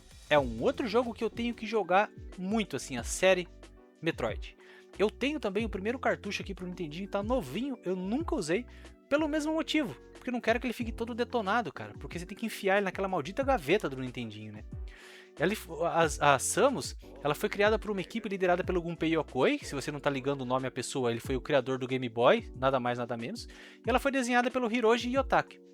O jogo ele foi fortemente inspirado pelo filme Alien, o oitavo passageiro de 1979 do Ridley Scott. O que mais chamou minha atenção nesse jogo, cara, não é nem o fato dele ter sido inspirado pelo filme Alien, mas é a atmosfera do jogo. Desde o primeiro jogo, o jogo tem uma atmosfera de isolamento, cara, de solidão, assim, que é fantástica, que te suga pra dentro, assim. Você tá ali explorando um planeta hostil, né, e aquele tom de ficção científica sombria, assim, cara, diretamente herdado do filme, né, mano, faz uma diferença total, assim, porque, pensa, em 86 a gente não tinha jogos desse tipo. Ou era jogo de fantasia, ou RPG de fantasia japonês, jogo de esporte, de corrida, de tiro, de nave, mas um jogo onde você explora um mundo alienígena, né, no espaço sideral completamente sozinho, cara. Era uma coisa muito nova, assim, né? E o mais legal é que durante o desenvolvimento, a equipe ficava se referindo ao personagem apenas como um caçador de recompensa. E a decisão de torná-la mulher correu no meio do processo, quando um dos programadores falou: "Oh, não seria legal se a pessoa dentro da armadura fosse uma mulher, igual a Ripley mesmo, né?" Então, no primeiro jogo, eles resolveram manter esse mistério. O manual de instruções referia-se a Samus usando pronomes masculinos para manter o segredo. E apenas os jogadores que terminassem o jogo em menos de 5 horas podiam ver a Samus remover o capacete, revelando que o guerreiro intergaláctico era, na verdade, uma mulher. E quanto mais rápido tu terminava o jogo, mais ela tirava a roupa, cara. Se você terminar, eu não lembro quantas horas são, né? Mas se você terminar um jogo abaixo de determinadas horas, ela fica só de biquíni, assim. E isso foi realmente chocante, né? Foi um dos primeiros mais famosos plot twists da história dos videogames, né, cara? Desafiando aquela convenção da época de que o protagonista de jogo de ação tinha que ser homem, que a mulher no jogo era só pra ser resgatada, né? Uma coisa que a própria Ripley trouxe pra franquia de filmes Alien, né? Como eu disse, eu joguei muito pouco. O meu primeiro contato pra valer com a série Metroid foi com o Metroid Prime de GameCube. Porque quando saiu o Metroid Prime de GameCube, eu era uma das poucas crianças que realmente tinham Nintendo GameCube na minha cidade. Minha mãe me deu porque eu troquei o meu 64 num GameCube usado, minha mãe inteirou um pouco mais de dinheiro ali, então eu peguei o GameCube, só que eu não tinha jogo, cara, nem memory card eu tinha. Então eu tinha, sei lá, 5 jogos de GameCube pra alugar na locadora, e o mais legal era o Metroid Prime, então eu vivia alugando ele. Como eu não tinha memory card, nunca consegui bater final, né? Cheguei bem longe, mas nunca consegui bater final, assim. E o Metroid Prime é absolutamente maravilhoso, né? O mais louco é você pensar, né? Putz, cara, lá em 2002, quando eles anunciaram o primeiro Metroid Prime, ele não ia nem ser desenvolvido pela Nintendo. Ia ser desenvolvido por uma tal de Retro Studios, que era um estúdio que ninguém conhecia na época.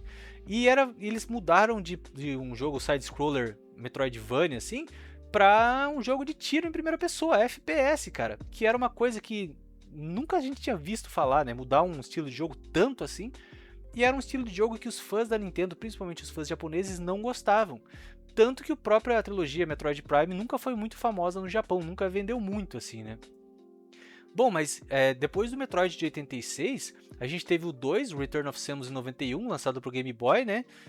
O Super Metroid de 94, que é considerado por muitos um dos melhores jogos de todos os tempos, inclusive o melhor Metroid de design clássico, sabe? Depois a gente teve em 2002 Metroid Fusion, que introduziu o Parasita X e uma Samus mais vulnerável, com uma nova armadura orgânica. Tivemos o remaster, né? Aliás, um remake do primeiro Metroid para Game Boy Advance, que é o Metroid Zero Mission. Acho que de 2004, cara, se eu não me engano. E esse foi o Metroid que eu joguei do começo ao fim. Tem um episódio aqui, inclusive no VCM, falando sobre esse jogo, né? Minha experiência com esse jogo, assim. E ele foi um jogo que foi muito mais difícil do que eu esperava. É um jogo realmente muito técnico, que exige muita perícia do jogador no controle, assim. Eu não sei nem como eu consegui passar esse jogo, porque ele é realmente bem difícil pra mim, pra pessoas como eu que não tem um reflexo, muita habilidade com controle assim, com um jogo rápido, né? Mas ele é um jogo bem curtinho e o pixel art dele é simplesmente fabuloso. A experiência de você perder sua armadura no meio da fase assim, do jogo e ter que fugir dos inimigos é uma parada aterrorizante, assim. Cara, que jogo louco, assim, cara. E eu tenho muita vontade de jogar os outros, né, da série principal, assim, em 2D. Inclusive o Metroid Dread, que saiu em 2021, né? Que ele acaba encerrando esse arco narrativo iniciado lá no primeiro jogo, em 86. Depois a gente tem a trilogia Metroid Prime, né, como eu falei, que é uma trilogia, uma saga totalmente à parte, mantendo o foco mais na descoberta, na exploração e não apenas no tiro, né, em primeira pessoa. E como eu disse, embora a série a série Metroid tenha sido aclamada pela crítica, a série sempre foi considerada um sucesso cult em comparação com tipo Mario ou Zelda por enquanto, né? E o mais louco é que ele criou um gênero, basicamente, né, cara? Juntamente com Castlevania Symphony of the Night, a série deu origem ao termo Metroidvania, caracterizado por mapas gigantes e interconectados, onde o progresso é bloqueado até que o jogador encontre novas habilidades. A história mesmo da personagem é uma história meio trágica, sabe? A Samus é a única sobrevivente de um ataque dos piratas espaciais à colônia humana K2L. Ela foi adotada pelos Chozo, uma raça alienígena tecnologicamente avançada e semelhante a aves. Os Chozos infundiram seu DNA na Samus para que ela pudesse sobreviver, o que acabou lhe conferindo força, agilidade e resistência sobre-humanas, além de permitir ela usar a lendária Power Suit, que é a armadura dela que ela usa durante os jogos, né? Interessante que, tanto na série Prime quanto na série original, né, conforme você vai adquirindo ali os poderes, vai melhorando a armadura dela no jogo, né, tem um poder que você adquire que é a Morph Ball, cara, que é a capacidade da Samus de te transformar numa pequena esfera, uma bolinha, para você passar ali por túneis, né, por lugares bem apertados. Depois você pode plantar bombas, né, para abrir caminho com enquanto você está nessa forma de bolinha, bem legal assim. Só que na verdade essa esfera ela foi criada devido a limitações técnicas, porque a equipe de 86 achou que seria mais fácil animar uma bolinha rolando do que um personagem rastejando por túneis estreitos.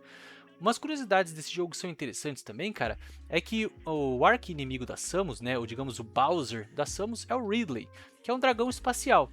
E ele foi nomeado em homenagem ao diretor Ridley Scott, que é o diretor do filme Alien. O nome Samus, né, é muito legal também como ele surgiu, diferente de todos os outros personagens da Nintendo, né.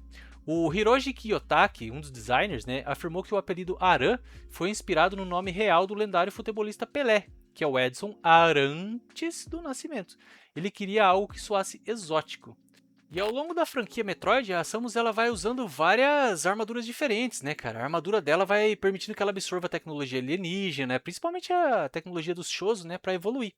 Então você tem a Power Suit, que é a forma básica, né? Depois você tem a Varia Suit, que é reconhecível pelas grandes ombreiras esféricas. Ela segura mais o dano, né? E você pode entrar no calor intenso com ela, tipo na lava e tal, né? Tem a Gravity Suit, que é uma armadura roxa que anula os efeitos de resistência da água e do magma. Você pode andar livremente nos líquidos, né? A Fusion Suit, que é uma versão orgânica que foi criada depois que a Samus foi infectada pelo Parasita X. Tem a Dread Suit, que é uma forma de transição, onde a armadura biológica de Fusion começa a se regenerar mecanicamente. E tem a Metroid Suit, introduzida em Metroid Dread, que é a forma final, onde o DNA Metroid e da Samus se manifesta plenamente.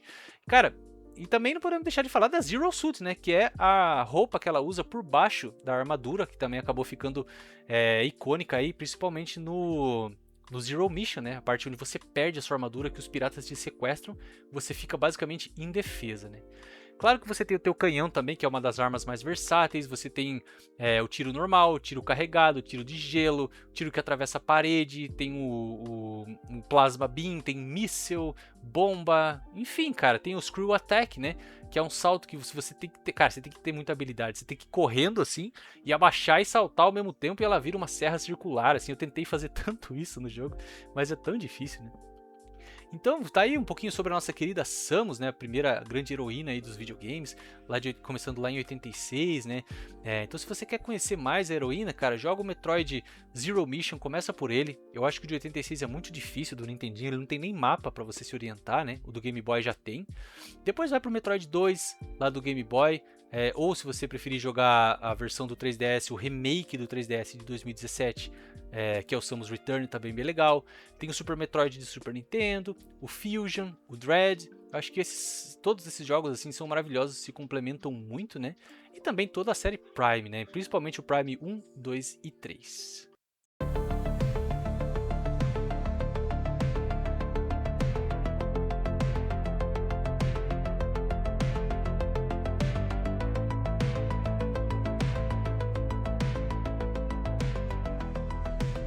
E agora a gente vai para outro personagem lendário dos anos 80, o nosso querido Ryu. Pois é, cara, eu já falei em algum episódio aqui que eu sou um cara que gosta muito de jogo de luta, assim, muito, muito. Só que por algum motivo o meu cérebro não entende como jogar um jogo de luta, cara. Eu não consigo jogar jogos de luta e é uma pena porque é um negócio que eu gosto muito, assim. Desde a época do fliperama na frente de casa, eu ia lá pra ver o pessoal jogando jogos de luta, aquela competição, assim. Era sempre algo que era muito fantástico pra mim. Tanto que eu tenho até hoje, no meu Super Nintendo, o Mortal Kombat Trilogy, Mortal Kombat 3, né? E tenho também o cartucho do Street Fighter 2 Turbo, como eu comentei. E de vez em quando eu ainda ligo aqui no Super Nintendo, jogo um pouquinho, mas assim, cara, eu passo, sei lá, a primeira luta, a segunda eu já sofro, não consigo passar da terceira, assim. Eu realmente sou muito ruim com o negócio de memorização de combo, o timing da defesa, do ataque. Eu preciso ficar lembrando qual botão que apertar, meia lua o quê? Então, pra mim é muito difícil jogar jogos de luta, mas eu sempre tento, né? Eu já comentei em algum episódio aqui do VCM que eu sempre tento. Então, eu tenho todos os Mortal Kombats, as versões digitais, né? Tenho vários Street Fighters também, acho que eu tenho o 2. Na verdade, Street Fighter não, eu tenho o 2 e o 4, né? São os Street Fighters que eu tenho. Depois disso eu meio que desisti, porque Street Fighter, ele ainda parece que é mais técnico do que o Mortal Kombat pra mim. Eu tenho vários Tekken, tenho vários Virtua Fighters, tenho também o Killer Instinct. Então são jogos que eu sempre tentei, né? Mas nunca me adaptei. Porém, cara, tudo que não é a jogabilidade me fascina. O lore, os personagens, o universo. Claro que eu nunca estudei, né, sobre esses jogos de luta, mas sempre quando tem vídeos assim no YouTube sobre Street Fighter, jogos de luta, eu assisto, sabe? Gosto de assistir aqueles vídeos da Evo também de competição, né? Quando eu era moleque, como eu já comentei, o meu irmão ele tinha os quadrinhos do Mortal Kombat, eu comentei lá no Cine Chorume, né? Vai assistir o Cine Chorume que tá muito legal, cara, vai ouvir esse episódio. E meu irmão tinha os quadrinhos, a história em quadrinho do Mortal Kombat e do Street Fighter também. E eu adorava ficar lendo aquilo, cara. E aí quando eu era moleque, saiu na TV, no SBT, se não me engano, o desenho do Street Fighter. E eu adorava assistir. E eu me lembro que teve aquele episódio em que o Bison ele planta, ou Bison, né? A gente chamava de Bison, que ele planta um chip na cabeça do Ryu e o Ryu vira do mal e aí ele tem que lutar com o Ken. Nossa, foi um episódio que todo mundo falou sobre ele no outro dia na escola, assim, foi uma coisa muito louca, né? Mas como eu parei no Street Fighter 2, eu não sei quase nada sobre os outros personagens, principalmente os personagens mais novos, né? Do 3 em diante, assim. Tanto que toda vez que eu vou jogar o 4, eu fico olhando aqueles personagens e falo, mano, quem são essas pessoas, tá ligado? E em nenhum momento eu me preocupei assim em me aprofundar muito na história dos personagens. O Ryu mesmo, pra mim, até pouco tempo assim atrás, eu nem me ligava que ele tinha uma história profunda, que os personagens têm uma história, que existe um lore, um universo e tal, né? Então, como eu não manjo quase nada, ou basicamente nada desse universo, eu pedi ajuda pra alguns amigos, né? Pedi ajuda pro Mano Beto, meu amigo que é um jogador lendário aí de Street Fighter lá do Warpcast, que grava também o podcast do Warpcast comigo. Pedi ajuda também pro meu amigo Guto, né? O Guto gosta muito de jogo de luta e ele é o cara que gosta também do universo, então ele vai ler sobre isso. Ele é aquele cara que compra os livros contando história dos personagens e tal, né? Então ele é um cara que manja pra caramba, assim. Então, juntando mais ou menos o que o Mano Beto e o Guto me contaram, eu vou tentar falar um pouquinho sobre a história do personagem, do Ryu, né? Porque o Ryu, ele não é só o rosto do Street Fighter, cara. Ele é a personificação da jornada do herói nas artes marciais, né? Ele é aquele cara que ele não luta pelo dinheiro, pela fama, por vingança, nenhum desses clichês, né? Mas ele luta pela autoperfeição, o autoaprimoramento, né? Bom, a história do Ryu é um pouco triste também, né? Ele foi um órfão adotado pelo Gouken, que criou ele no isolado dojo de Suzaku. Lá ele treinou o One Satsuken, também conhecido como estilo do punho assassino. Embora o nome pareça sinistro, cara, o Gouken refinou a técnica para remover o intuito de matar, focando na autodefesa e no aprimoramento espiritual. Foi nesse período que o Ryu conheceu seu melhor amigo e eterno rival, Ken Masters. A relação com o Ken é legal, né, cara, porque eles são meio que opostos, assim. Enquanto o Ryu é aquele cara estoico, disciplinado, né, o Ken trouxe a leveza e a competitividade mais saudável, assim. Ele é um cara que não leva a coisa tão a sério, pelo menos de início, né. E o pai dele queria que ele aprendesse disciplina e mandou ele treinar, né? Vai treinar uma arte marcial para você aprender a ser mais disciplinado, moleque. Então eles acabam se apegando muito, né? E acabam se tornando ali irmãos de consideração, né, cara? O Ken, ele tipo é a âncora do Ryu no mundo real, né? Sem ele, o Ryu talvez se perdesse na própria jornada, né? Bom, segundo o que eu tava conversando com o Guto, né? Ele me contou que no primeiro torneio Street Fighter, lá no primeiro jogo, o Ryu enfrenta o campeão tailandês Sagat. O Ryu estava prestes a perder quando, num momento de desespero e fúria, ele foi dominado pelo Satsui no Hado, que é um estilo chamado como o surto da intenção assassina. Então, você vê que o Ansatsuken, que é o estilo que o Gouken ensinou para ele, o punho assassino, né, foi sendo trabalhado para uma forma mais defensiva, né, não letal. Só que, ao mesmo tempo, cara, é como se o Ryu ele tivesse sendo chamado pelo Dark Side, assim, sabe? É mais ou menos a história do Jedi e do Sith, né, cara? Ao mesmo tempo que ele domina um estilo de luta mais pacífico, vamos dizer assim, por algum motivo ele é dominado, às vezes, quando ele entra num estado de fúria, pelo um outro estilo chamado esse Satsui no Hado, né? Que é o surto da intenção assassina. Que basicamente, cara, ele entra no modo Berserk, sabe? Ele fica muito mais forte, só que ele também fica muito mais agressivo. Ele meio que sai do controle, assim. E foi nessa luta com o Sagat que ele desfere um Shoryuken tão violento que abre aquela cicatriz icônica no peito do Sagat. O Ryu venceu a luta, só que a vitória ele foi suja, né, cara? Não foi como ele queria. E isso meio que traumatizou ele, sabe? E ele percebeu que tinha um monstro dentro de si, né? E aí entra o Akuma na história. O Akuma, ele é o irmão do mestre do Ryu, Gouken, e é o antagonista ideológico do Ryu. Ele, cara, é um cara que ele foi, assim, abraçou completamente o Satsui no Hado. Ele foi completamente pro Dark Side, assim, sabe? Tipo o Darth Vader mesmo. Ele acabou até matando o próprio mestre, né, o Gotetsu, e supostamente ele matou o Gouken, que depois a gente descobre que ele sobreviveu, né? O Akuma vê no Ryu, cara, um potencial para ser o próximo mestre do punho. Então o Akuma passa décadas tentando corromper o Ryu, né? Levar ele pro The Dark Side, que nem o Palpatine faz com o Anakin, né? Fica forçando ele a aceitar essa escuridão para que ambos possam ter uma luta mortal definitiva, né? Ver quem é realmente o cara mais forte do mundo. E aí entra o Evil Ryu, né? Então, durante anos, a história do Ryu foi uma luta interna para não se tornar o Evil Ryu. Ele era constantemente tentado pelo Akuma e até mesmo pelo Bison, ou Bison, né? Que queria o corpo do Ryu como hospedeiro, cara. Para explicar um pouco mais essa ideia, né?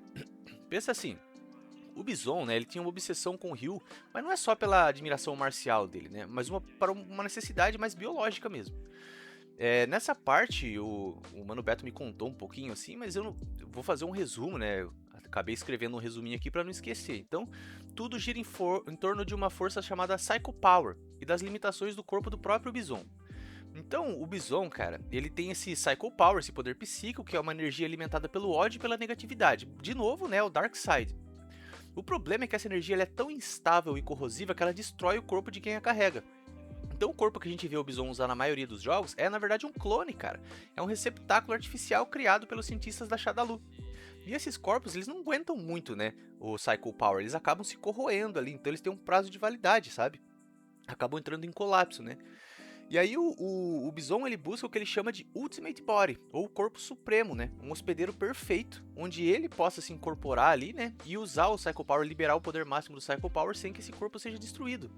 E aí ele descobre o Ryu, cara. Porque o Ryu ele tem uma resistência física absurda, né? Ele treinou o corpo dele ao limite humano e até sobre-humano. Então ele seria o receptáculo mais resistente do mundo para o Psycho Power. O Ryu também tem afinidade com o Satsui no Hado, né? Que é aquela punho da fúria assassina, né? O Bison ele percebe que o Ryu tinha uma escuridão latente, né? O Satsui no Hado e o Psycho Power são energias primas, ou seja, ambas baseadas em intenções negativas. E o Bison acreditava que se possuísse o corpo do Ryu, ele poderia fundir essas duas energias, tornando-se virtualmente um deus imparável. E diferente de outros lutadores, o poder do Ryu cresce a cada luta. Então, para o Bison, o Ryu é como se fosse uma bateria que nunca acaba e que só vai ficando mais forte com o tempo. E, velho, conforme eu fui estudando, né, conversando com os caras e lendo mais, assim, eu fui vendo que o lore ele é muito louco. Porque tem até um plano das Dolls, né? Como o Ryu ele era um alvo difícil de capturar, o Bison meio que criou um plano B. Ele clonou um corpo que ele considerava perfeito, que é a Kami. E, mano, não vou negar, né? Só se olhar o corpo da Camis, pelo amor de Deus, né, mano? Desde o Street Fighter 2 ela já era perfeita, assim. E ela foi criada originalmente para ser um clone de backup pro Bison, um corpo feminino com um DNA compatível, caso ele não conseguisse o Ryu, né? O Abel, que eu acho que ele tá no Street Fighter 4, é um outro experimento também, né? Então tem todas essas histórias assim da Shadalu, depois que o Bison é derrotado, né? Eu acho que quando vai pro Street Fighter 3 em diante, já entra Illuminati, umas histórias muito loucas, só que eu não quero falar da franquia mesmo do Street Fighter. O foco aqui é no Ryu, né? Então ele vai evoluindo, né? No Street Fighter 5, ele finalmente consegue selar o Satsui no Hado dentro de si, não pelo medo, mas pela compreensão, atingindo o estado de Power of Nothingness, também conhecido como poder do vazio, né? Pela meditação ali. Tanto que o Guto me conta que tem uma luta, se não me engano, é ele contra o Bison ou ele contra o Sagat, não me lembro mais, em que ele dá um super golpe, assim, super poderoso, tal, que destrói o oponente lá, e ao mesmo tempo ele segura uma borboleta na outra mão e a borboleta fica intacta, né? Então mostra como ele conseguiu atingir realmente o estado de Nirvana ali com relação ao poder dele, né? Ele consegue estar completamente em paz e em controle daquela energia. E aí, pra terminar, né, no Street Fighter 6, no jogo mais recente, o Ryu finalmente parece ter encontrado a paz, porque nos outros jogos ele até tem uma cena legal assim do lore, né, que o Ken, ele rasga uma parte do kimono dele e dá pro Ryu colocar de faixa na cabeça, né? Por isso que o Ryu começa a usar uma faixa vermelha na testa, que é uma faixa do kimono do Ken, E o Ken fala pra ele, olha, quando você for lutar, você sentir que você estiver perdendo o controle, olhe pra essa faixa e lembre de mim. Eu sou sua âncora, né? Eu tô aqui pra te ancorar, pra relembrar de quem você é, do nosso treinamento e tal. Então é uma cena bem legal. E já no 6, ele já não usa mais essa faixa, né? É, agora ele tá com uma estética mais de monge, né? Mostrando que realmente ele não é mais um estudante caçando respostas, ele realmente se tornou um mestre e agora ele vive uma vida simples viajando pelo mundo e a sua luta é mais sobre ensinar e testar a força dos outros do que provar algo a si mesmo, né? Então é interessante como o Ryu em si, ele é um personagem muito ligado à terra, né? Ao, ao plano terreno e espiritual, assim, no sentido de simplicidade. Você vê que o kimono dele é um kimono que já está tão desgastado que até rasgou as mangas, né? Ele continua usando aquele kimono rasgado. Você vê que ele anda descalço, ele luta descalço para ser sempre tá sempre em contato com a terra. Quando ele viaja pelo mundo, ele não viaja em aviões de luxo nem nada como o Ken, né? Ele viaja com a mochilinha dele nas costas e basicamente uma roupa no corpo e o kimono na mochila, né? Então o objetivo dele não é atingir a fama nem nada, é realmente se tornar um lutador cada vez melhor e assim ele vai se entendendo como pessoa, né? Tentando dominar também esse lado dele incontrolável. Então é um personagem realmente muito interessante e me dá muita vontade de voltar e jogar Street Fighter pra valer, né? E como eu disse, eu parei no Street Fighter 2 e segundo meus amigos, eu perguntei quais jogos eles consideram essenciais para jogar e ambos disseram jogue o 2, né? O 2 é considerado até hoje o 2 Turbo um dos melhores. O 3, quando ele saiu, ele não foi muito bem aceito pelos fãs, mas conforme ele foi ganhando outras versões, né? Ele foi se tornando um clássico cult, a série Alpha Zero, né? E o Street Fighter 6, que é o mais recente. Mas realmente o 5 é considerado o mais fraco pela galera, né? Uma curiosidade que eu achei interessante é que em Street Fighter 2, uma tradução errada da frase da vitória de Ryu, "You must defeat Shenlong to stand a chance", fez os jogadores acreditarem que havia um personagem secreto chamado Shenlong, que seria o seu mestre. Isso era apenas uma tradução errada de Shoryuken. Anos depois, a Capcom tornou real a lenda ao criar o personagem Gouken. Então, interessante, fica aí o nosso querido Ryu, né? Um pouquinho da história do personagem, um personagem que Street Fighter, a gente não precisa nem falar da importância desse jogo, né? O Guto comentou comigo que o Street Fighter 1 saiu, era um jogo bem fraquinho, né? Então, realmente ele falou, cara, você não precisa jogar o Street Fighter 1, pode pular. A história do Ryu ali nem é contada direito, então nem perca tempo com ele, né? E o Street Fighter 2, na verdade, ele começou o desenvolvimento e ele acabou se tornando o próprio Final Fight. Então, Final Fight seria uma sequência espiritual aí quase direta do Street Fighter 1, né? Só que com o tempo, assim, um outro time foi desenvolvendo o Street Fighter 2. Ele me contou mais a fundo, mas eu já não me lembro, né? Mas é interessante ver essa conexão do Final Fight com o Street Fighter, né? Porque pra mim, cara, Street Fighter tinha que ser o nome do Final Fight e Final Fight tinha que ser o nome do jogo Street Fighter, né? Tinha que ser invertido. E pra terminar, cara, falando do nosso amigo Ryu aqui, o Ryu, né, ele foi criado por um cara chamado Takashi Nishiyama e um outro maluco chamado Hiroshi Matsumoto, em 87, né? Ele estreou lá no primeiro jogo e ele foi concebido para ser o protagonista absoluto. No jogo original, o jogador 1 era obrigatoriamente o Ryu, enquanto o 2 era o Ken. E o conceito do Ryu foi fortemente inspirado em figuras lendárias das artes marciais, como Mas Oyama, fundador do Karate Kyokushin. Assim como Oyama, o Ryu vive para o teste do combate, viajando pelo mundo com pouco mais do que as roupas do corpo. Em japonês, o kanji para Ryu pode significar próspero ou elevado, mas também é o primeiro caractere do nome do seu criador, Takashi Nishiyama. Os mesmos caracteres podem ser lidos como Takashi ou Ryu. Legal, né? Interessante. O kimono que ele usava, também chamado de Ji ou Gi, eu não sei japonês, né? É um kimono de karatê branco tradicional, geralmente com as mangas rasgadas para simbolizar sua vida de andarilho e falta de recursos. Legal demais, cara, legal demais. Mas vamos para o nosso personagem final, mais um personagem lendário dos anos 80, o nosso querido...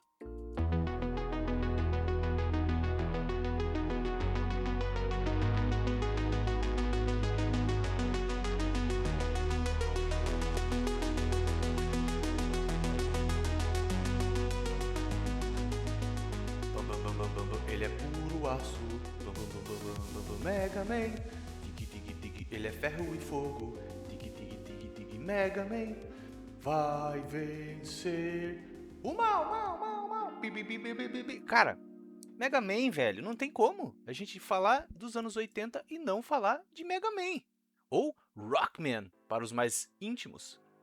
E para falar do Mega Man, mais uma vez eu precisei da ajuda dos universitários, cara. Porque como eu já falei, né, anos 80 é uma década que tem um grande gap aí, um grande buraco, um grande vão no meu currículo de gamer. Porque, como eu disse, os jogos são muito difíceis ou muito primitivos, ou os dois.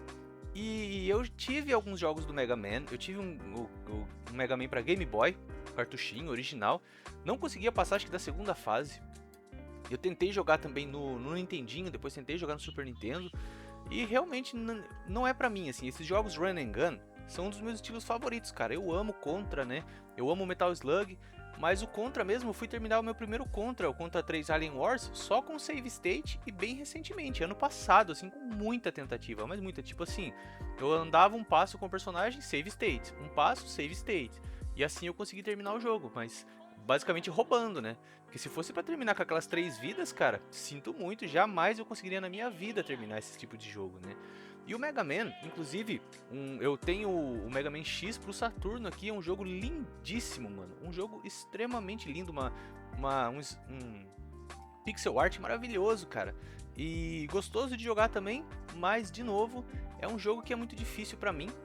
E por isso eu nunca dei chance de verdade pro Mega Man, sabe? É mais um jogo que eu gostaria muito de voltar, de retomar, né, de tentar investir mais agora que eu tô mais velho, né, tenho mais conhecimento, assim, tentar de verdade pegar o Mega Man novamente, né? E eu acho que um dos fatores que dificultou bastante pra mim na época gostar do Mega Man e seguir em frente é que eu não entendia aquele esquema do papel, do pedra, papel e tesoura, né? Que é a estratégia das armas dos Robot Masters, que eu já vou explicar também. Então, pra mim, acho que isso acabava deixando talvez o jogo até mais difícil, né? Mas, como surgiu o Mega Man, né? Nossa, cara, eu adorava assistir o desenho, velho. Você assistiu o desenho na TV? Era maravilhoso. Desde a música de abertura, ainda é uma das minhas aberturas favoritas, a trilha sonora fantástica, né? Mas vamos falar do próprio Mega Man, né? Então o Mega Man ele foi concebido por um cara chamado Akira Kitamura, com uma lógica já de estratégia, né, por trás do personagem. A ideia central do jogo é que cada chefe, chamado de Robot Master, tivesse uma fraqueza específica baseada na arma do outro chefe. Isso transformava a escolha da ordem das fases em um quebra-cabeça tático, inspirado na lógica do pedra, papel e tesoura. Então você podia, teoricamente, começar o jogo por qualquer fase que você quisesse, só que aí depois você tinha que se ligar, né, na ordem dos chefes, porque o chefe derrotado anteriormente, acho que você poderia usar a arma dele pra atacar o outro chefe, ou algo assim. Realmente eu não joguei, né? Por que o Mega Man ele é azul, cara? A escolha da cor icônica foi puramente técnica, porque o Nintendinho ele tinha uma paleta de cores bem limitada e o azul possuía maior variedade de tons. Isso permitiu que o Kitamura e o Inafune, que também ajudou no desenvolvimento, adicionassem mais detalhes e sombras ao sprite, dando-lhe uma aparência mais polida e fluida do que se fosse de outra cor. E o nome original, Rockman ou Rokuman no Japão, foi escolhido para fazer par com sua irmã Ro. Juntos, eles formam o termo rock and roll, refletindo o amor da equipe de desenvolvimento por música. Embora o Kitamura tenha tido a visão inicial do personagem, foi o Keiji Inafune que foi responsável por refinar o design dele, né? Tanto do Mega Man quanto dos seus vilões. É evidente a influência do Mega Man, né, no Astro Boy, o clássico do Osamu Tezuka, né? Mas com uma pegada mais ficção científica e industrial mesmo. E o design do Mega Man foi feito para ser legível em um jogo de ação rápida, onde o jogador precisava identificar instantaneamente a posição do braço canhão, o Mega Buster, né, e a direção do pulo. E lógico que o jogo ele foi tendo as suas evoluções também, né? E aí, cara, de novo eu precisei recorrer aqui aos meus amigos. E o Fernando, cara, olha só. O Fernando é um maluco que é a enciclopédia humana de Mega Man, cara. Tanto que ele tem um canal no YouTube, onde ele faz basicamente lives de jogos retrô, jogos antigos, fala de Mega Man também, que é o Rockman Senpai. Eu vou colocar aí embaixo na descrição do episódio o canal dele, e ele me ajudou bastante aqui, cara, falando bastante do Mega Man, né? Então, o Fernando Rockman Senpai me disse o seguinte: cara, o Rockman ele foi lançado em 87, só que ele não fez o sucesso esperado pela Capcom, né? Só que eles não desistiram, eles tentaram reformular a fórmula, lançando o jogo seguinte já no ano seguinte. E aí sim o negócio estourou, né? Então, diferente do primeiro jogo, onde somente 6 robôs eram selecionáveis, né? O que já era inovador em 87, né? Você podia escolher qual fase você queria começar a jogar, né? A partir do segundo jogo, até os dias de hoje, as franquias se consagraram com 8 Robot Masters selecionáveis. O segundo jogo é tido como o favorito da maioria, né? Até a trilha sonora da fase 1 e 2 do Castelo do Willy é reconhecida como uma das melhores músicas de videogame de todos os tempos, né? Ele falou que até se tornou o tema principal não só do personagem do jogo, né? Mas na franquia Smash Bros também, entre outros. As inovações, cara, que os jogos foram tendo, né? Ele foi destacando aqui. Que no segundo jogo nós temos o E-Tank, que já dá para recuperar as energias, né? Os itens 1, 2 e 3, que no terceiro jogo se tornariam Rush, Coil, Jet e Marine, né? No terceiro jogo também tem, além do amigo fiel Rush, o Slide, a famosa rasteira, né? Que você pula segurando para baixo, né? Ele dá aquela rasteirinha, aquele slide, né? No terceiro jogo também é onde tem a primeira aparição do Proto Man, conhecido como Blues no Japão, que é o irmão do Rockman e o robô protótipo.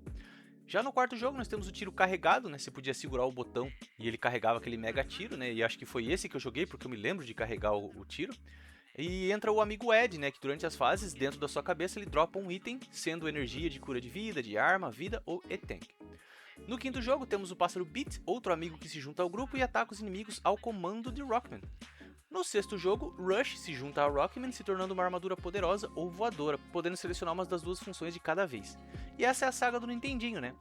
Mas o 7, acho que do 7 adiante, saiu pro Super Nintendo, o 8 saiu pro Saturno, pro Playstation, né? E aí ele fala também que ele acredita que o Rockman é uma série para os fãs mais velhos, tanto que os jogos 9 e 10 pro Wii, e outros mais tarde, né? Saíram com sons e gráficos de Nintendinho. Então é meio que como se fosse uma homenagem pra galera das antigas, né? E foi só em 2018 que o 11 saiu com um gráfico mais atual para Play 4 e as outras plataformas, né? E ele fala aqui, cara, que a Capcom americana, ela cagou no nome dos personagens, cara, porque, como eu disse lá atrás, né, o nome dos personagens no Japão se remetiam à música. A gente tem o Rockman, o Blues, a Row, o Forte, Treble, entre outros, né?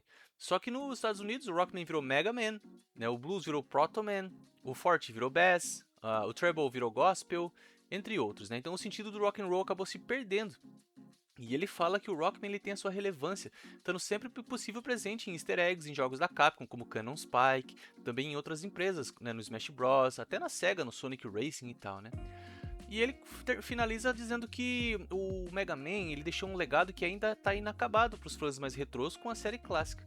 E até pegando um público mais novo, né, com séries novas como a série X, a série Zero, a série ZX, e até para quem gosta de jogo de RPG de turno, tem as franquias EXE Battle Network, né, Star Force e finalmente a série Dash Legends. Então assim, eu me lembro que eu tentei no Game Boy, como eu disse, tentei nos videogames antigos, muito difícil. Depois, quando eu tive meu GameCube, eu joguei um desses Mega Man que é um pouco mais diferente, que acho que é a série Battle Network, né? Que já era um esquema totalmente diferente. E eu tenho até hoje o meu cartucho do 64 aqui do Mega Man Legends, que ele vai pro 3D ali, né? Aparentemente não é um dos preferidos dos fãs, mas é o que eu tenho aqui que sobrou, né? Então o Mega Man, cara, não tem como, né? Ele realmente é um personagem lendário. E a franquia Mega Man ultrapassou a marca já de 41 milhões de cópias, então um sucesso aí estrondoso, né? E bem recentemente a Capcom mostrou aí um teaser trailer de um novo Mega Man. Será que agora é a chance, né, de eu voltar e dar atenção para esse personagem lendário, né?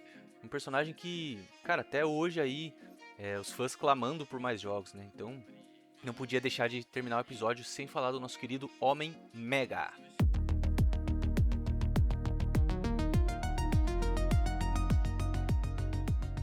Pois é, chegamos ao fim de mais um mega episódio. Achei que eu ia ficar sem voz aqui, cara. Foram alguns dias de pesquisa, né? Não ia dar, infelizmente, para eu jogar todos os jogos. Queria muito ter jogado Mega Man para me preparar melhor, mas eu queria não demorar muito para fazer essa pauta. Então, pedi ajuda aos meus amigos que conhecem mais do que eu, foi bem legal também, né? E eu espero que você tenha se divertido, conhecido um pouco mais sobre a história, né? Desses personagens lendários que até hoje estão aí, presentes na nossa vida. E você vê como os anos 80 nos videogames foram tão importantes, né? Imagina, cara, se a gente não tivesse tido nenhum desses personagens, como seria diferente, né, os videogames no dia de hoje? Porque nos anos 80 foi onde os hardwares começaram a se tornar potentes o suficiente para a gente começar a ter histórias mais evoluídas, para a gente começar a ter realmente personagens, né? Que na geração anterior seria algo que não seria possível.